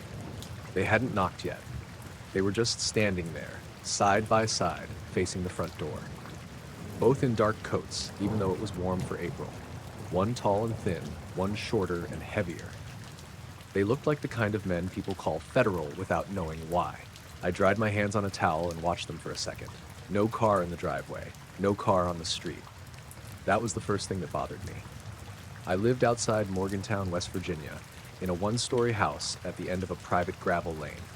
Nobody walked up by accident. If someone came to my door, they had either driven there or gotten very lost in the woods. The taller man raised his hand and knocked 3 times. Not hard, not soft, exactly enough. I opened the door but left the screen latched. "Can I help you?" The tall one smiled. "Mr. Callahan?" "Depends who's asking." The shorter one smiled too. His face was round and pale, with eyes that didn't quite match the expression. "We were hoping to clarify a few details about the interview you gave this morning." I didn't answer right away. The interview had been for a local history podcast. Some young guy named Trevor was doing a series on old police stories from the region, and my granddaughter had talked me into it. I'd been retired 16 years by then. Most of what I talked about was normal stuff. Bad wrecks, moonshine calls, domestic disputes, the kind of things that happened on night shifts in the 70s. Near the end, Trevor asked if I'd ever handled anything I couldn't explain. I should have said no. Instead, I told him about Route 44. I didn't give names. I didn't mention the exact mile marker. I didn't mention the girl in the blue coat or the marks on the pavement. I kept it broad. Lights over the highway, multiple calls, strange radio trouble. Nothing too specific. By noon, the episode was up. By 4, they were here. "You can clarify by email," I said. "That would be less useful," the taller man said. "Useful to who?" He smiled like he hadn't heard the question. "May we come in?" "No." They didn't seem surprised. The shorter one glanced past me through the screen into the living room. His eyes moved to the little recorder sitting on the coffee table. Trevor had left it there by mistake and said he'd pick it up later. You kept a copy, he said. Of what? The original conversation. I felt my shoulders tighten. Who are you? Records review, the tall one said. That sounded fake enough that I almost laughed. County? I asked. Adjacent, he said. I stared at him. I was a cop for 31 years. That word doesn't mean anything. No, the shorter man said. Not officially. I should have closed the door. Instead, maybe because I was old and stubborn and didn't like being pushed around on my own porch, I unlatched the screen and stepped outside with them. The air smelled like wet leaves and cut grass. A storm had passed through earlier that morning, and the porch boards were still damp at the edges. The men were dry. Not just their coats, their shoes too. Clean black shoes standing on a porch still dark with rainwater. The taller one took a small notebook from inside his coat. You described the lights as stationary, he said. I described them as hovering. Yes, he said, writing something down. Hovering in public language, stationary in report language. I didn't file a public report back then. No, he said. You filed an incident summary. That was true. The original file had been 3 pages, typed on a Selectric with a bad E key. It never went anywhere, as far as I knew. The sheriff at the time told me to leave out half of what happened unless I wanted every drunk in the county calling in flying saucers for the next year. What exactly do you want? I asked. The shorter man spoke gently. The broadcast introduced inaccuracies. The podcast? He nodded. I told that boy what I remembered. We know, the taller man said. Your memory is the concern. I didn't like that at all. Careful, I said. The shorter man smiled like he was calming a dog. We mean degradation, not dishonesty. They asked me to walk through the case again. I told them no. The tall man opened the notebook anyway. October 17th, 1976, he said. Approximately 11:38 p.m., Route 44 eastbound, 4 miles outside Beach Ridge. Light rain had ended, temperature 46 degrees, low fog in the ditch lines, wind from the northwest at 6 miles per hour.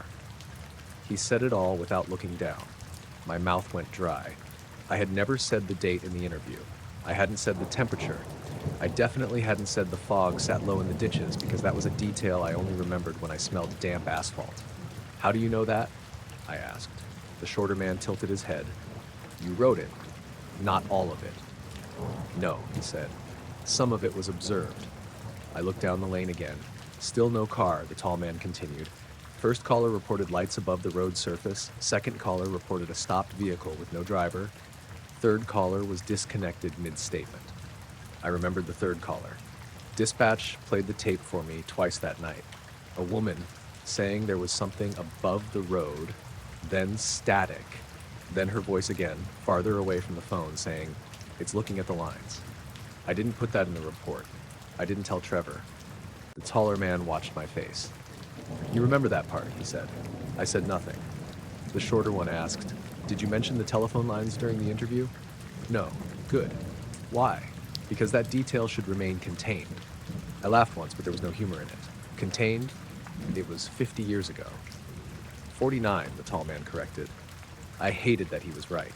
They stood there quietly for a moment, and for some reason my mind went back to that night on the highway.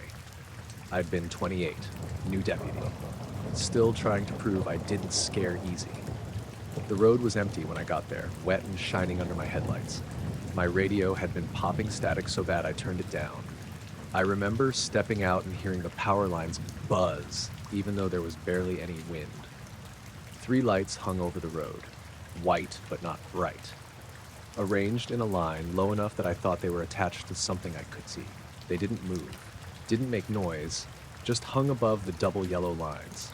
A station wagon sat sideways on the shoulder with the driver's door open, no one inside. Farther down the road, near the ditch, a teenage girl stood in a blue coat. She had one hand over her ear like something hurt. I asked if she was okay. She asked me if I could hear the singing. I didn't. At least I didn't think I did. Then my flashlight went out. When it came back on, the lights were gone and the girl was sitting on the hood of the station wagon, crying, with no memory of walking back. That was the part I left out of everything. The shorter man said, "You're recalling it now." I stepped back from him. "Get off my property." The taller one didn't move. "We need to know what you told the interviewer after the recording stopped." "Nothing. You spoke for 11 minutes, I frowned. "No, I didn't." The interview had ended. Trevor packed up. We talked about his grandfather, maybe the weather. Then he left. 5 minutes, maybe.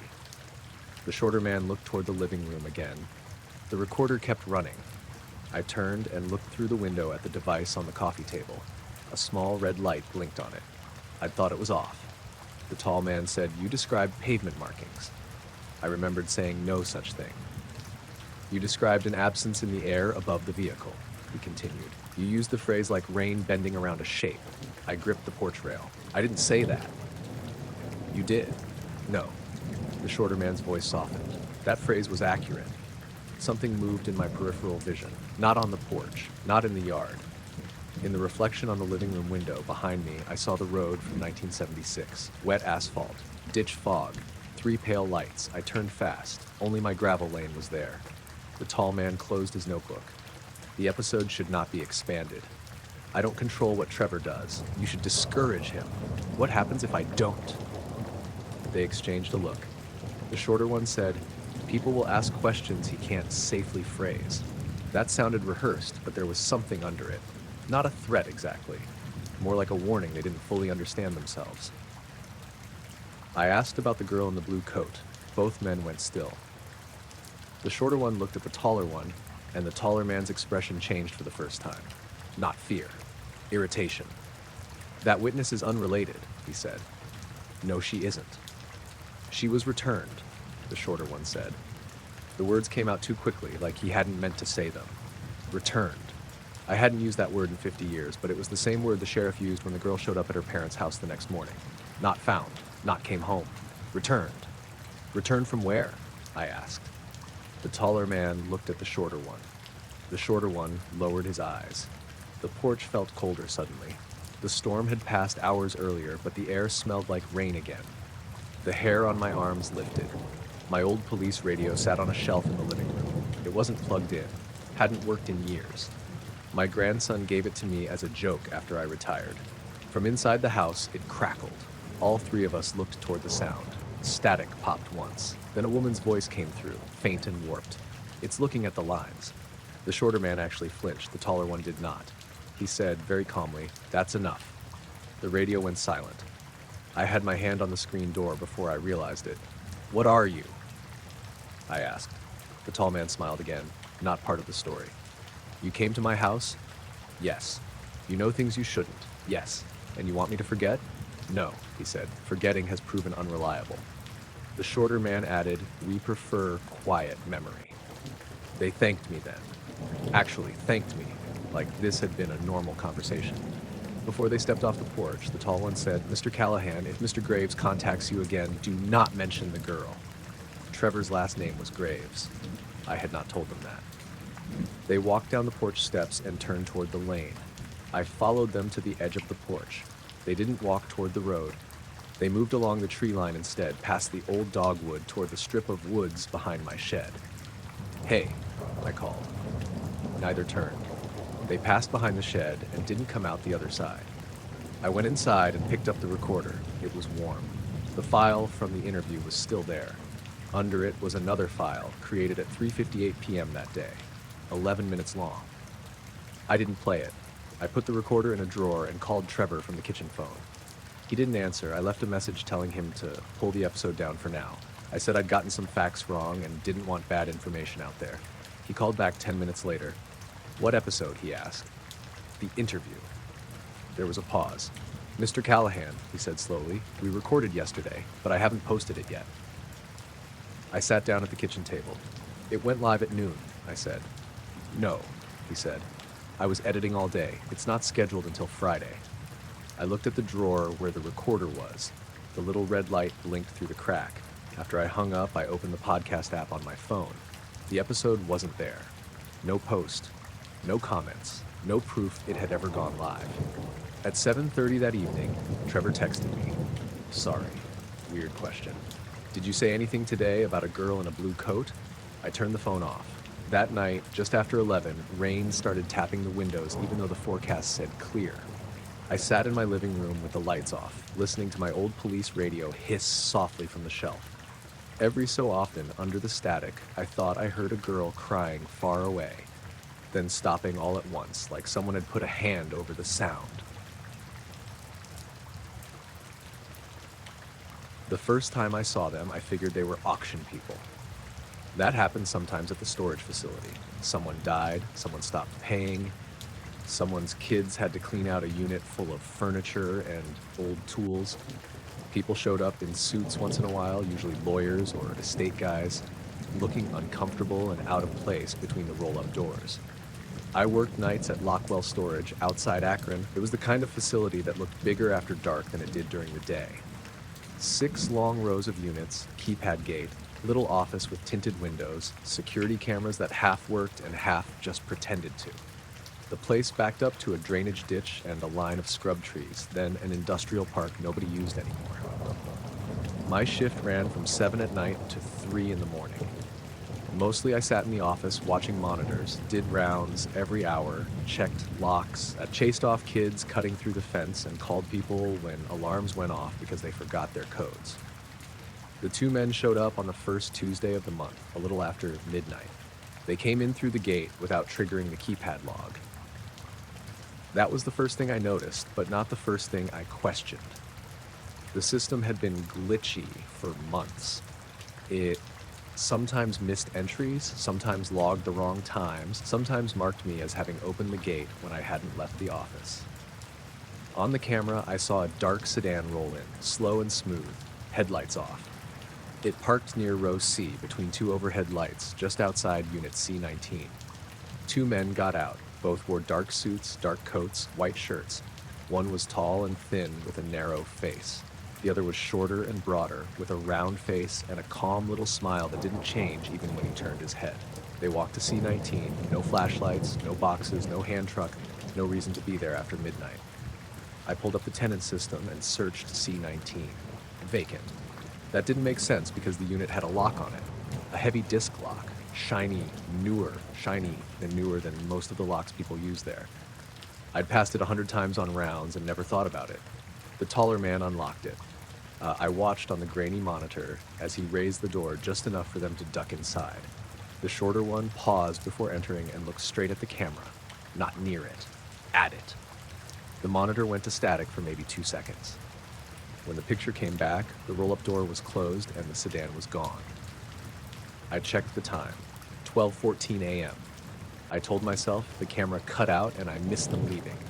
The next morning I asked Marlene, the day manager, about C19. She'd been there longer than anyone and knew every problem tenant by name. C19, she said, squinting at her screen. Empty. There's a lock on it, she frowned. There shouldn't be. She clicked around for a minute, then shrugged. Maybe old overlock from collections. I'll put in a maintenance note. She didn't, or if she did, nothing happened. A month later, first Tuesday, they came back. Same time, same sedan, same unit. This time I was waiting. I had coffee, the camera feed up, and the tenant software open to C19. At 12:13, the gate camera flickered. At 12:14, the sedan rolled through without headlights. No keypad entry. No gate log.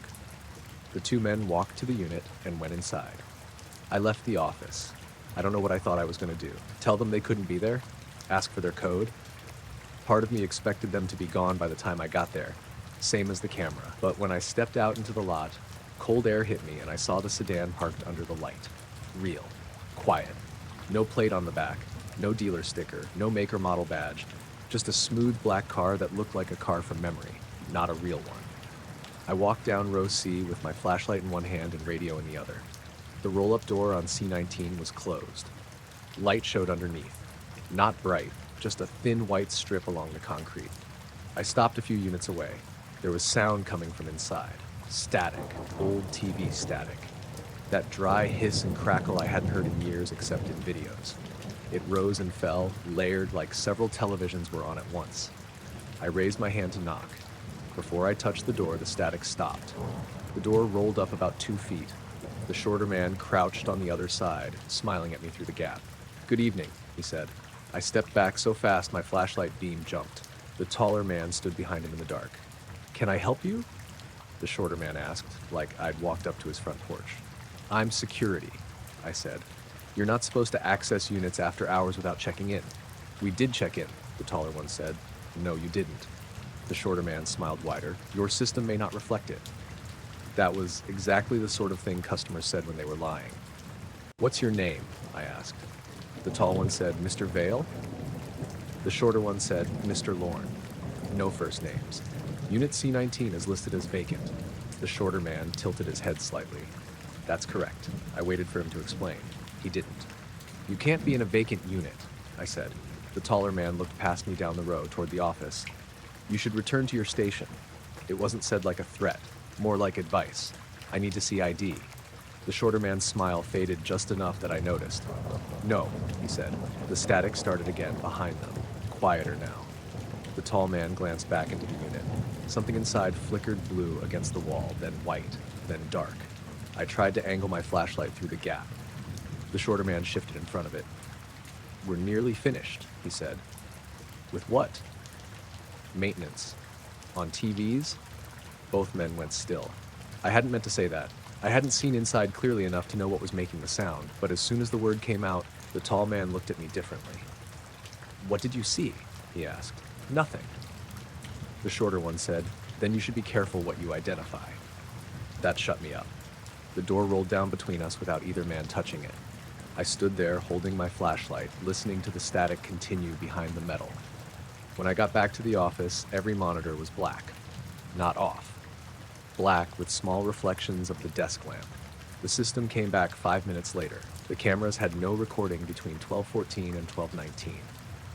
After that, I started checking C-19 every shift. The lock was always there. Tenant system always said vacant. Marlene got annoyed when I brought it up again. Probably a phantom record, she said. A lock isn't a phantom. She looked at me over her glasses, then cut it off if it bothers you. I didn't. I don't know why.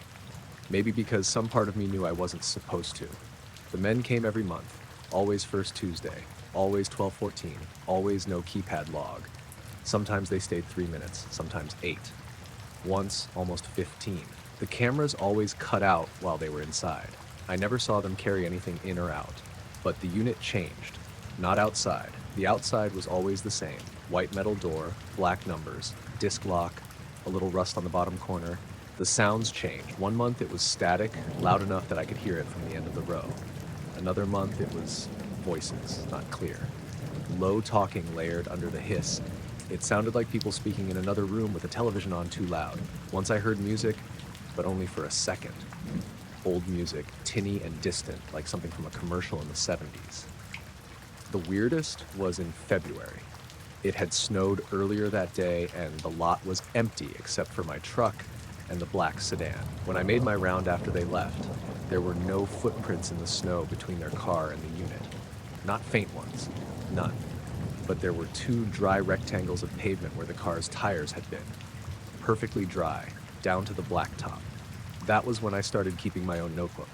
Dates, times, length of visit, what I heard, anything the cameras missed. I kept it in my lunch bag, not the office, because I didn't trust the system anymore. In April, I made the mistake of telling someone. His name was Ben Arnett. He worked weekends, mostly college kid shifts, and covered for me when I needed a night off. We weren't close, but he was smart and skeptical in a way I thought might help. I told him about C-19 while we were changing shifts. He laughed at first. Then he saw my face and stopped. Vacant unit with mystery guys, he said. Dude, that's probably cops. At midnight once a month, or feds. In a storage facility outside Akron? Especially there, he said, grinning. I asked him to check the system himself. He did. C-19 vacant. Then he walked out to row C in broad daylight and looked at the lock. Cut it, he said. You cut it. No way, I'm not getting fired over your haunted storage locker. He said it joking, but he looked over his shoulder when he walked back to the office.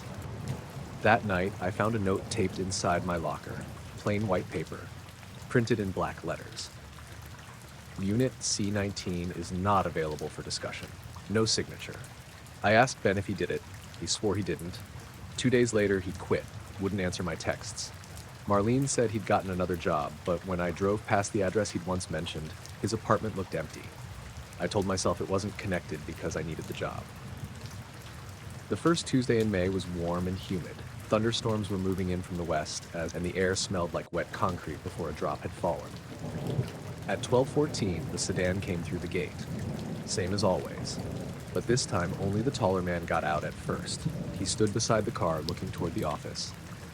I was behind the desk, lights off, watching the monitor. The shorter man got out a few seconds later. He seemed agitated. Not obvious, but I'd watched them long enough to notice. His shoulders were tight. He kept turning his head toward the ditch behind row F, then back to C19. They entered the unit. The cameras cut out. The static started immediately, louder than ever. It came through the office walls, faint but clear, even though row C was 50 yards away. Every monitor on my desk filled with snow, not black. Actual static, white and gray, buzzing like old screens. Then one monitor changed. Camera 6, hallway C. It showed the row outside C19, but not from the camera mounted on the pole. The angle was lower, eye level, closer to the unit door. The picture showed the outside of the roll-up door from directly across the hallway, like the camera was inside another unit facing out. I leaned forward. On the screen, the door of C19 was open about a foot. A pale hand appeared in the gap. Not one of the men's hands. It looked thinner, longer. It gripped the bottom edge of the door. Then the monitor snapped back to static. I left the office before I could talk myself out of it. The storm broke as I crossed the lot. Rain came down hard, bouncing off the pavement, soaking through my shirt in seconds. The overhead lights buzzed and flickered. Water ran along the gutters in front of the units. Row C was empty, except for the sedan. The roll-up door on C19 was closed. No light underneath, no static. I stood there in the rain, breathing hard, trying to decide whether to knock.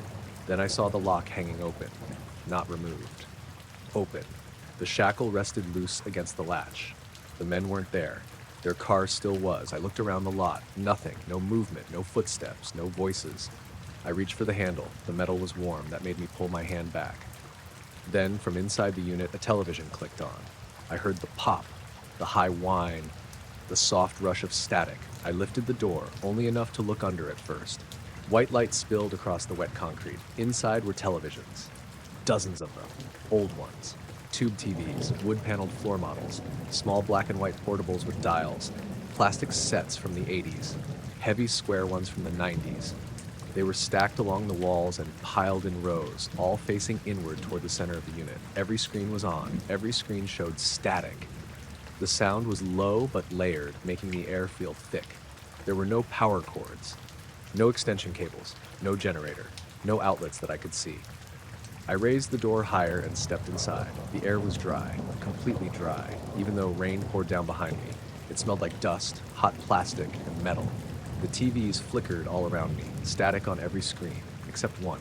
A small television sat on a folding chair near the back. Maybe a 13-inch set, gray casing, rabbit ears bent at odd angles. Its screen showed live footage of the hallway outside. Row C, the open unit door, the rain beyond it, and me, seen from behind, standing inside the unit. I turned around fast. The hallway was empty. On the screen, I saw myself turn. But the screen showed more than the hallway. It showed someone standing just outside the door, a tall shape in a dark suit positioned inches behind where I'd just been. I looked back at the real doorway. No one. On the screen, the suited figure leaned slightly into the unit. I froze. The static around me shifted. For a second, the screens didn't show snow. They showed rooms. Different places, a motel hallway, a farmhouse kitchen, a school parking lot, a stretch of highway at night, a bedroom window with curtains drawn. Each image flashed by too quickly to understand, but I knew they were real places, not shows, not movies. Then every screen snapped back to static. The small TV on the chair still showed the hallway. The figure was gone. Instead, the two men stood outside, real this time. I could see them both through the open door and on the screen at once. The tall one looked calm. The shorter one looked nervous. Very nervous. He stared past me at the televisions like they might move. "You shouldn't be in here," the tall one said. His voice was quiet, but it carried over the static. I backed up and hit a stack of TVs. None of them shifted. "This unit is vacant," I said, because my brain grabbed the dumbest possible sentence. The shorter man gave a tight smile. "Yes. What is this?" The tall one stepped inside. The static lowered like someone had turned a volume knob. "Storage," he said. "For what?" He looked at the screens. "Unassigned observations." That meant nothing, but the way he said it made the back of my neck prickle. The shorter man stayed outside. "Vale," he said. "We need to close it." The tall man ignored him and looked at me. "Did you touch anything?" "No." "Did any screen show you something other than static?" I didn't answer fast enough. He nodded once. "Which one?" "The small one," I said. The shorter man closed his eyes for half a second. Vale turned toward the chair. The small TV now showed only snow. "No live feed?" he asked. "I saw the hallway." "Current hallway?" "Yes." "Anyone else?" I didn't answer. The shorter man whispered, "He saw the return angle." Vale's face changed then.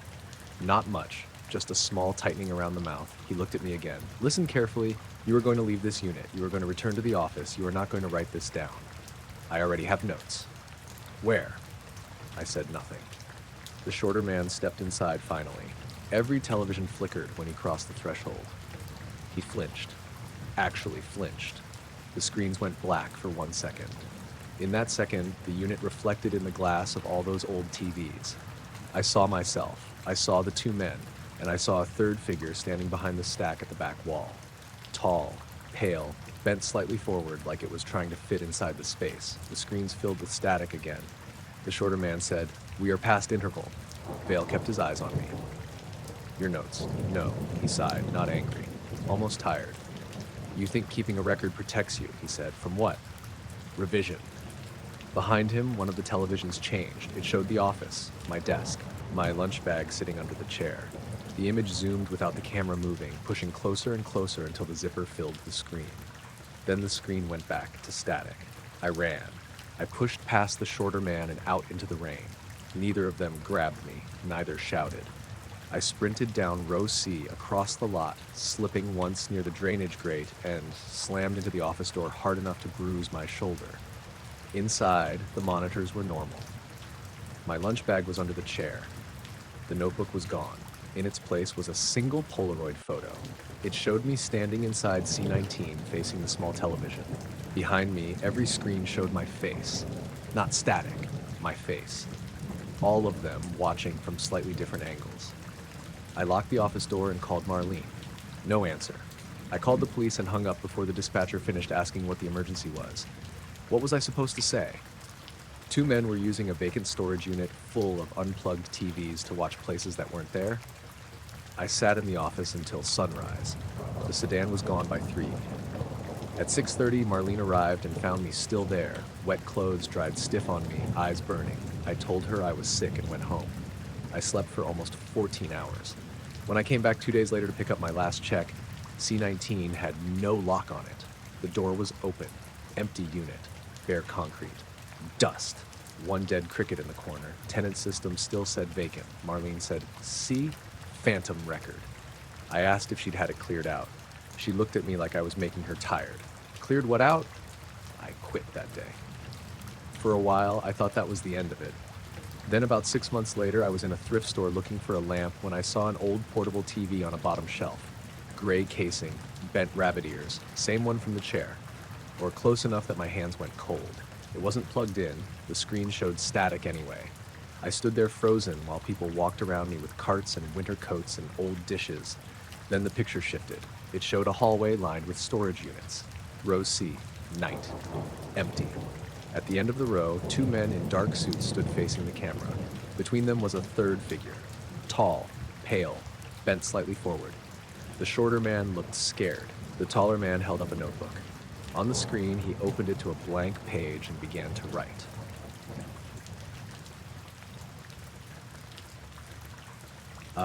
The tape arrived in a padded yellow envelope with no return address.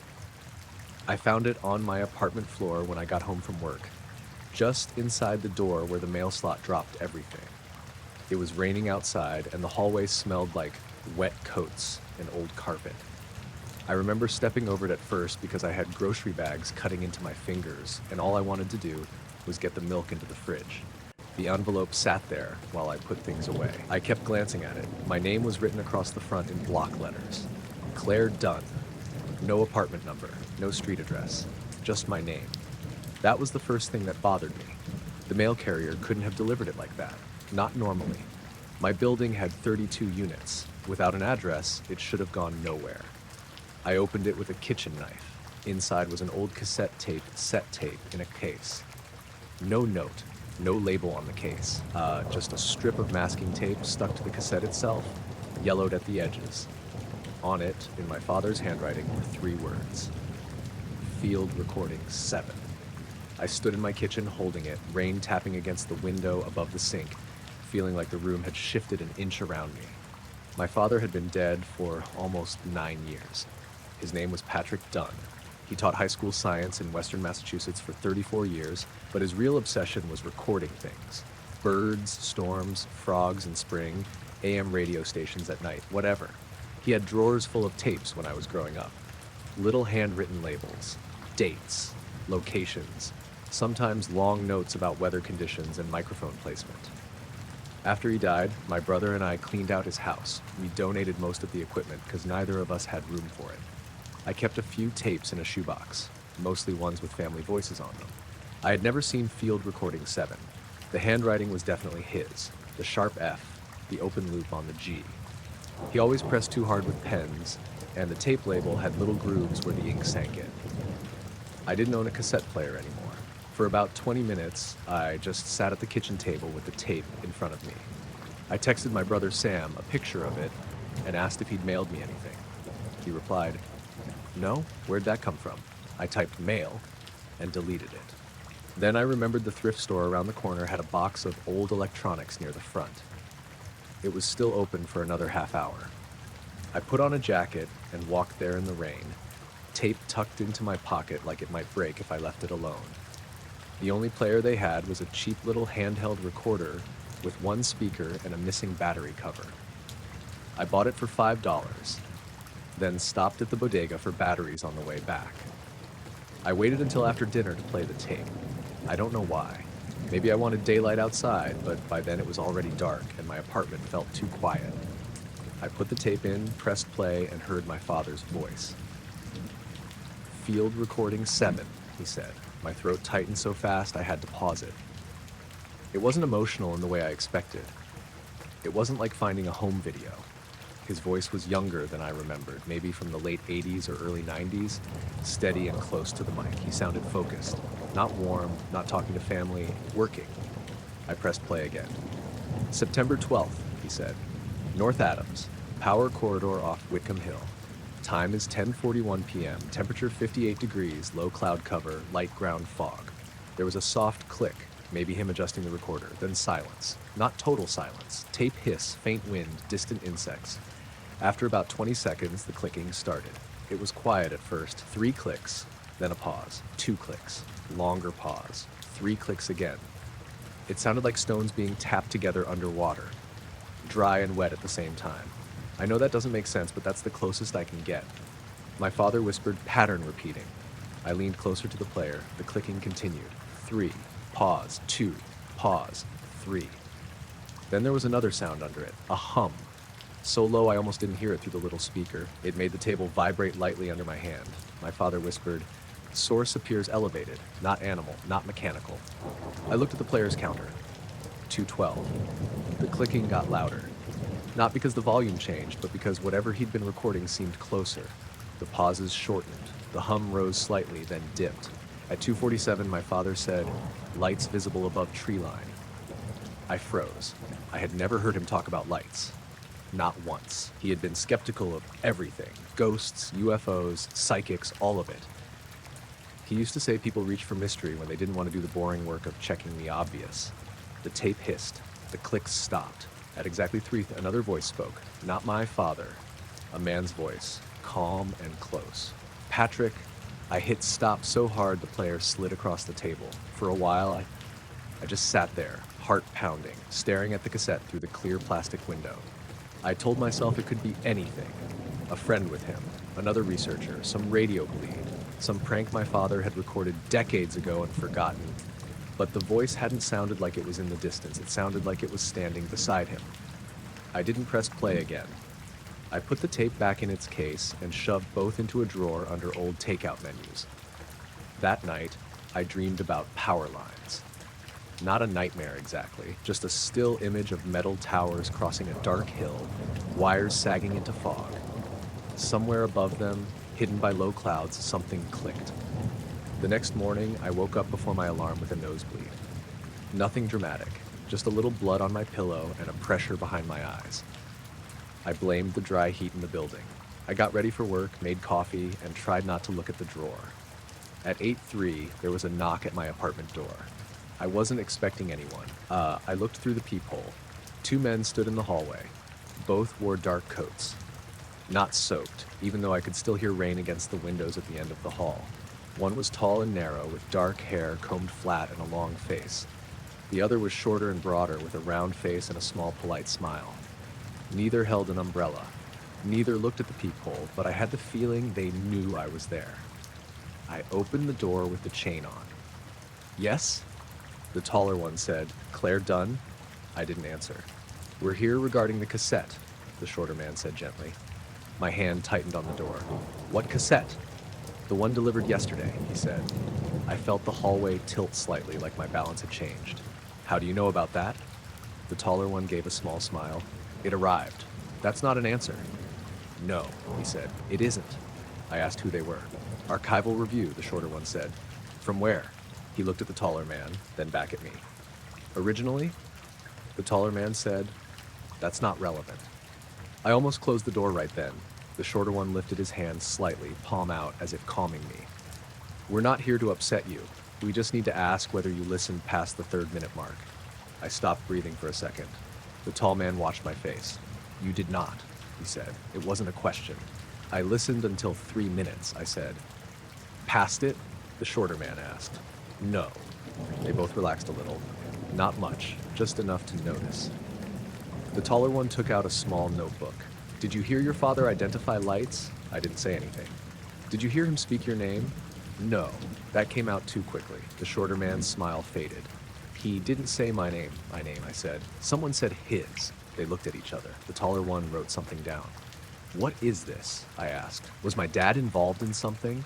"Your father recorded an event he should not have been able to record," the tall man said. "That doesn't mean anything." "It means less now," the shorter one said. The tall man gave him a look. The hallway lights flickered once. The shorter man looked up at them, listening. I hated that. The way both of them seemed to listen to things that weren't there. "Did he ever take you to Wickham Hill?" the shorter one asked. "No." He kept watching me. I thought about answering again, but a memory pressed up unexpectedly. I was maybe 7, sitting in the back seat of my dad's station wagon at night. Rain on the windshield. My father outside the car with a flashlight, standing near a locked gate. I remembered the smell of the car's old cloth seats and the way the AM radio kept making a clicking sound even though it was turned low. I hadn't thought about that in years. The shorter man noticed. "Where did you hear it?" he asked quietly. "Hear what?" "The pattern." The taller man cut in. "We're not here for that." "We might need to be," the shorter one said. "No," the tall man replied. "Not yet." I said, "I want you to leave." The taller one nodded. "Of course." But neither moved. "Do you still have the tape?" he asked. "No." They didn't believe me. The shorter man looked past me into the apartment toward the kitchen. "Bottom drawer," he said. My skin went cold. I slammed the door and locked it. For a few seconds there was nothing. Then the shorter man spoke through the door, voice still calm. "Do not listen past the 3rd-minute mark." The taller man added, "If the voice addresses you, do not answer." Their footsteps moved away down the hall. I waited until I heard the stairwell door open and close. Then I checked the peephole. Empty hallway, no wet footprints on the carpet. I called Sam from the kitchen, pacing while the phone rang. He answered, sounding half asleep. I told him everything. The tape. Dad's voice. The men. At first he was quiet. Then he said, "Claire, that's not funny." "I'm not joking." "Field recording 7?" he asked. "You know it?" He let out a breath. Dad had a list in one of his notebooks. Field recordings 1 through 12. 7 was crossed out. What did the note say? I don't remember. "Sam, I don't," he said, but his voice had changed. I asked if he still had any of Dad's notebooks. He said maybe, in a box in his garage. Then the line clicked. Not disconnected. Clicked. 3 times. Pause. 2 times. Sam said, "What was that?" I hung up. I should have thrown the tape away. I know that. Instead, I took it out of the drawer and put it on the table. It looked harmless. Plastic. Screws. Magnetic tape wound around little reels. Just an object. I wanted to hear my father again. That was the part I kept coming back to. Not the clicking, not the men, him. I told myself I would stop before 3 minutes.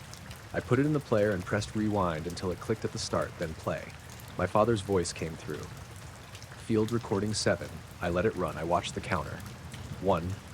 The wind, the insects, his breathing. 2. The clicking, the hum. 2:47. Lights visible above tree line. My finger hovered over stop. The counter reached 3. The other voice said, Patrick. Then my father said very softly, I hear you. I should have stopped it. I didn't. There was movement on the tape, leaves underfoot, fabric brushing the recorder. The unknown voice said, you brought the child. I felt all the blood leave my face. My father said, she's asleep in the car. The clicking started again, closer now, faster. The unknown voice said, she isn't. The player warbled. Then, beneath the hiss, I heard a child crying. Not loud, not panicked. Just small, tired crying from somewhere far away. I knew the sound before my brain did. It was me. I hit stop. The apartment was silent except for traffic outside and the rain against the fire escape. Then from inside the player, even though the button was up and the reels had stopped, the clicking continued. 3. Pause. 2. I ripped the batteries out. The sound stopped. I put the cassette in a mixing bowl and carried it to the bathroom. I thought about running water over it, cutting the tape, smashing it with a hammer. Instead, I sat on the closed toilet lid, holding the bowl in my lap. At 6:20 that evening, Sam called. He had found the notebook. His voice sounded wrong. There's a page for field recording 7, he said. Dad wrote, do not play beyond 3. They used her name. I couldn't speak. Sam said, Claire, did you listen? I hung up because someone knocked on my door, not the front door. The apartment door was down the hall. This knock came from the bathroom wall. 3 taps. Pause. 2 taps. I stood up so fast the bowl slid off my lap and hit the floor. The cassette cracked open. The tape spilled out in a thin black loop across the tile. From somewhere inside that loose tape, my father's voice whispered, Claire, don't answer. I left the apartment barefoot. I grabbed my keys from the counter, ran down the stairs, and got into my car without a coat. I drove to Sam's place 2 towns over and stayed there that night. The next morning, I went back with him. The tape was gone. The player was still on the kitchen table. The batteries were lined up beside it, perfectly straight. In the bathroom, the cracked plastic case lay in the sink. Dry. Empty. Sam searched the apartment while I stood in the doorway, shaking. Nothing else was missing. There was one new thing. On the kitchen table next to the recorder was a business card. No company. No number. Just 2 words printed in black. Archival review. On the back, someone had written, playback contained. Sam wanted to call the police. I told him no. Then I told him about the men, and he sat down hard on the couch. He finally admitted he remembered Whitcomb Hill. Not clearly, just pieces. He said Dad came home late one night carrying me. I was wrapped in his coat. Mom was crying. Sam had been 9, standing at the top of the stairs, watching Dad put me on the couch. He said there was mud on my bare feet. He remembered Dad telling Mom she never got out of the car. I went through every box of my father's things after that. No more tapes. No mention of field recording 7, except in that one notebook. The page Sam found disappeared 2 weeks later. He swore he kept it in a folder in his desk. The folder was still there. The page wasn't. I moved apartments before my lease ended. I stopped using the mail slot. I got a P.O. box instead, though I don't know what I thought that would prevent. Sometimes, late at night, usually when it rains, I hear faint clicking from things that shouldn't click. Radiators, window frames, the little speaker in my phone when it's powered off. 3. Pause. 2. I never answer. I saw them through the blowing snow about 20 miles outside Haverford Station. It was just after midnight, and the train was running slow because the storm had gotten worse than dispatch expected. I was working the northbound passenger line through western Montana, the late winter route that cut between small towns, freight yards, and long stretches of nothing. Most nights it was quiet. People slept. I checked tickets, answered the same questions about delays, and kept an eye out for anyone trying to get off at the wrong stop half awake. That night, the cars felt sealed off from the rest of the world. Snow hit the windows in hard white streaks. Every few minutes, the train leaned into a curve, and the lights flickered just enough to make people look up from their seats. The heat was on too high in the passenger cars, so the windows fogged around the edges, and the whole train smelled like damp coats, coffee, and old carpet. We had maybe 30 passengers on board, a couple of college kids asleep with headphones on, an older woman knitting under the reading light, a father and daughter headed to Kalispell, two men in work jackets who got on 3 stops back and hadn't spoken since. Nothing unusual. Then I walked into the rear vestibule between cars 4 and 5 and looked out the side window. That was when I saw the men. They were standing beside the tracks, not near a crossing, not near a service road, not near anything. Just 2 figures in dark suits side by side, maybe 15 feet from the rail bed, watching the train pass. The snow was coming down hard enough that most shapes blurred after a second. Fence posts became gray smudges. Trees vanished and reappeared. But these 2 were clear for the whole moment I saw them. One was tall and thin, the other shorter, broader. Both wore dark coats over dark suits. No hats, no gloves, no flashlights, no reflective vests. Nothing that made sense for being out there. They didn't move when the train went by. They didn't shield their faces from the snow. They just watched. I had time to think very clearly. Those are people before the next car blocked them from view. I stayed at the window, waiting to see tracks behind us. A parked truck. Anything. There was nothing. Just snow sweeping across the dark right-of-way and the red glow from the rear marker lights catching on the flakes. I keyed my radio. "Tom, you see anyone trackside back there?" I asked. Tom was the engineer that night. He was careful, older, not the type to brush things off. A second passed. "Negative," he said. "Where?" "South side, maybe mile marker 214. 2 men standing off the ballast." There was a longer pause. "In this weather?" "Yeah." "Maintenance?" "Not dressed like maintenance." He didn't answer right away, then he said, "I'll call it in." I kept walking the cars, but I couldn't let it go. Every time I passed a window, I looked out. The snow made the glass almost useless. Reflections of passengers floated over the dark outside.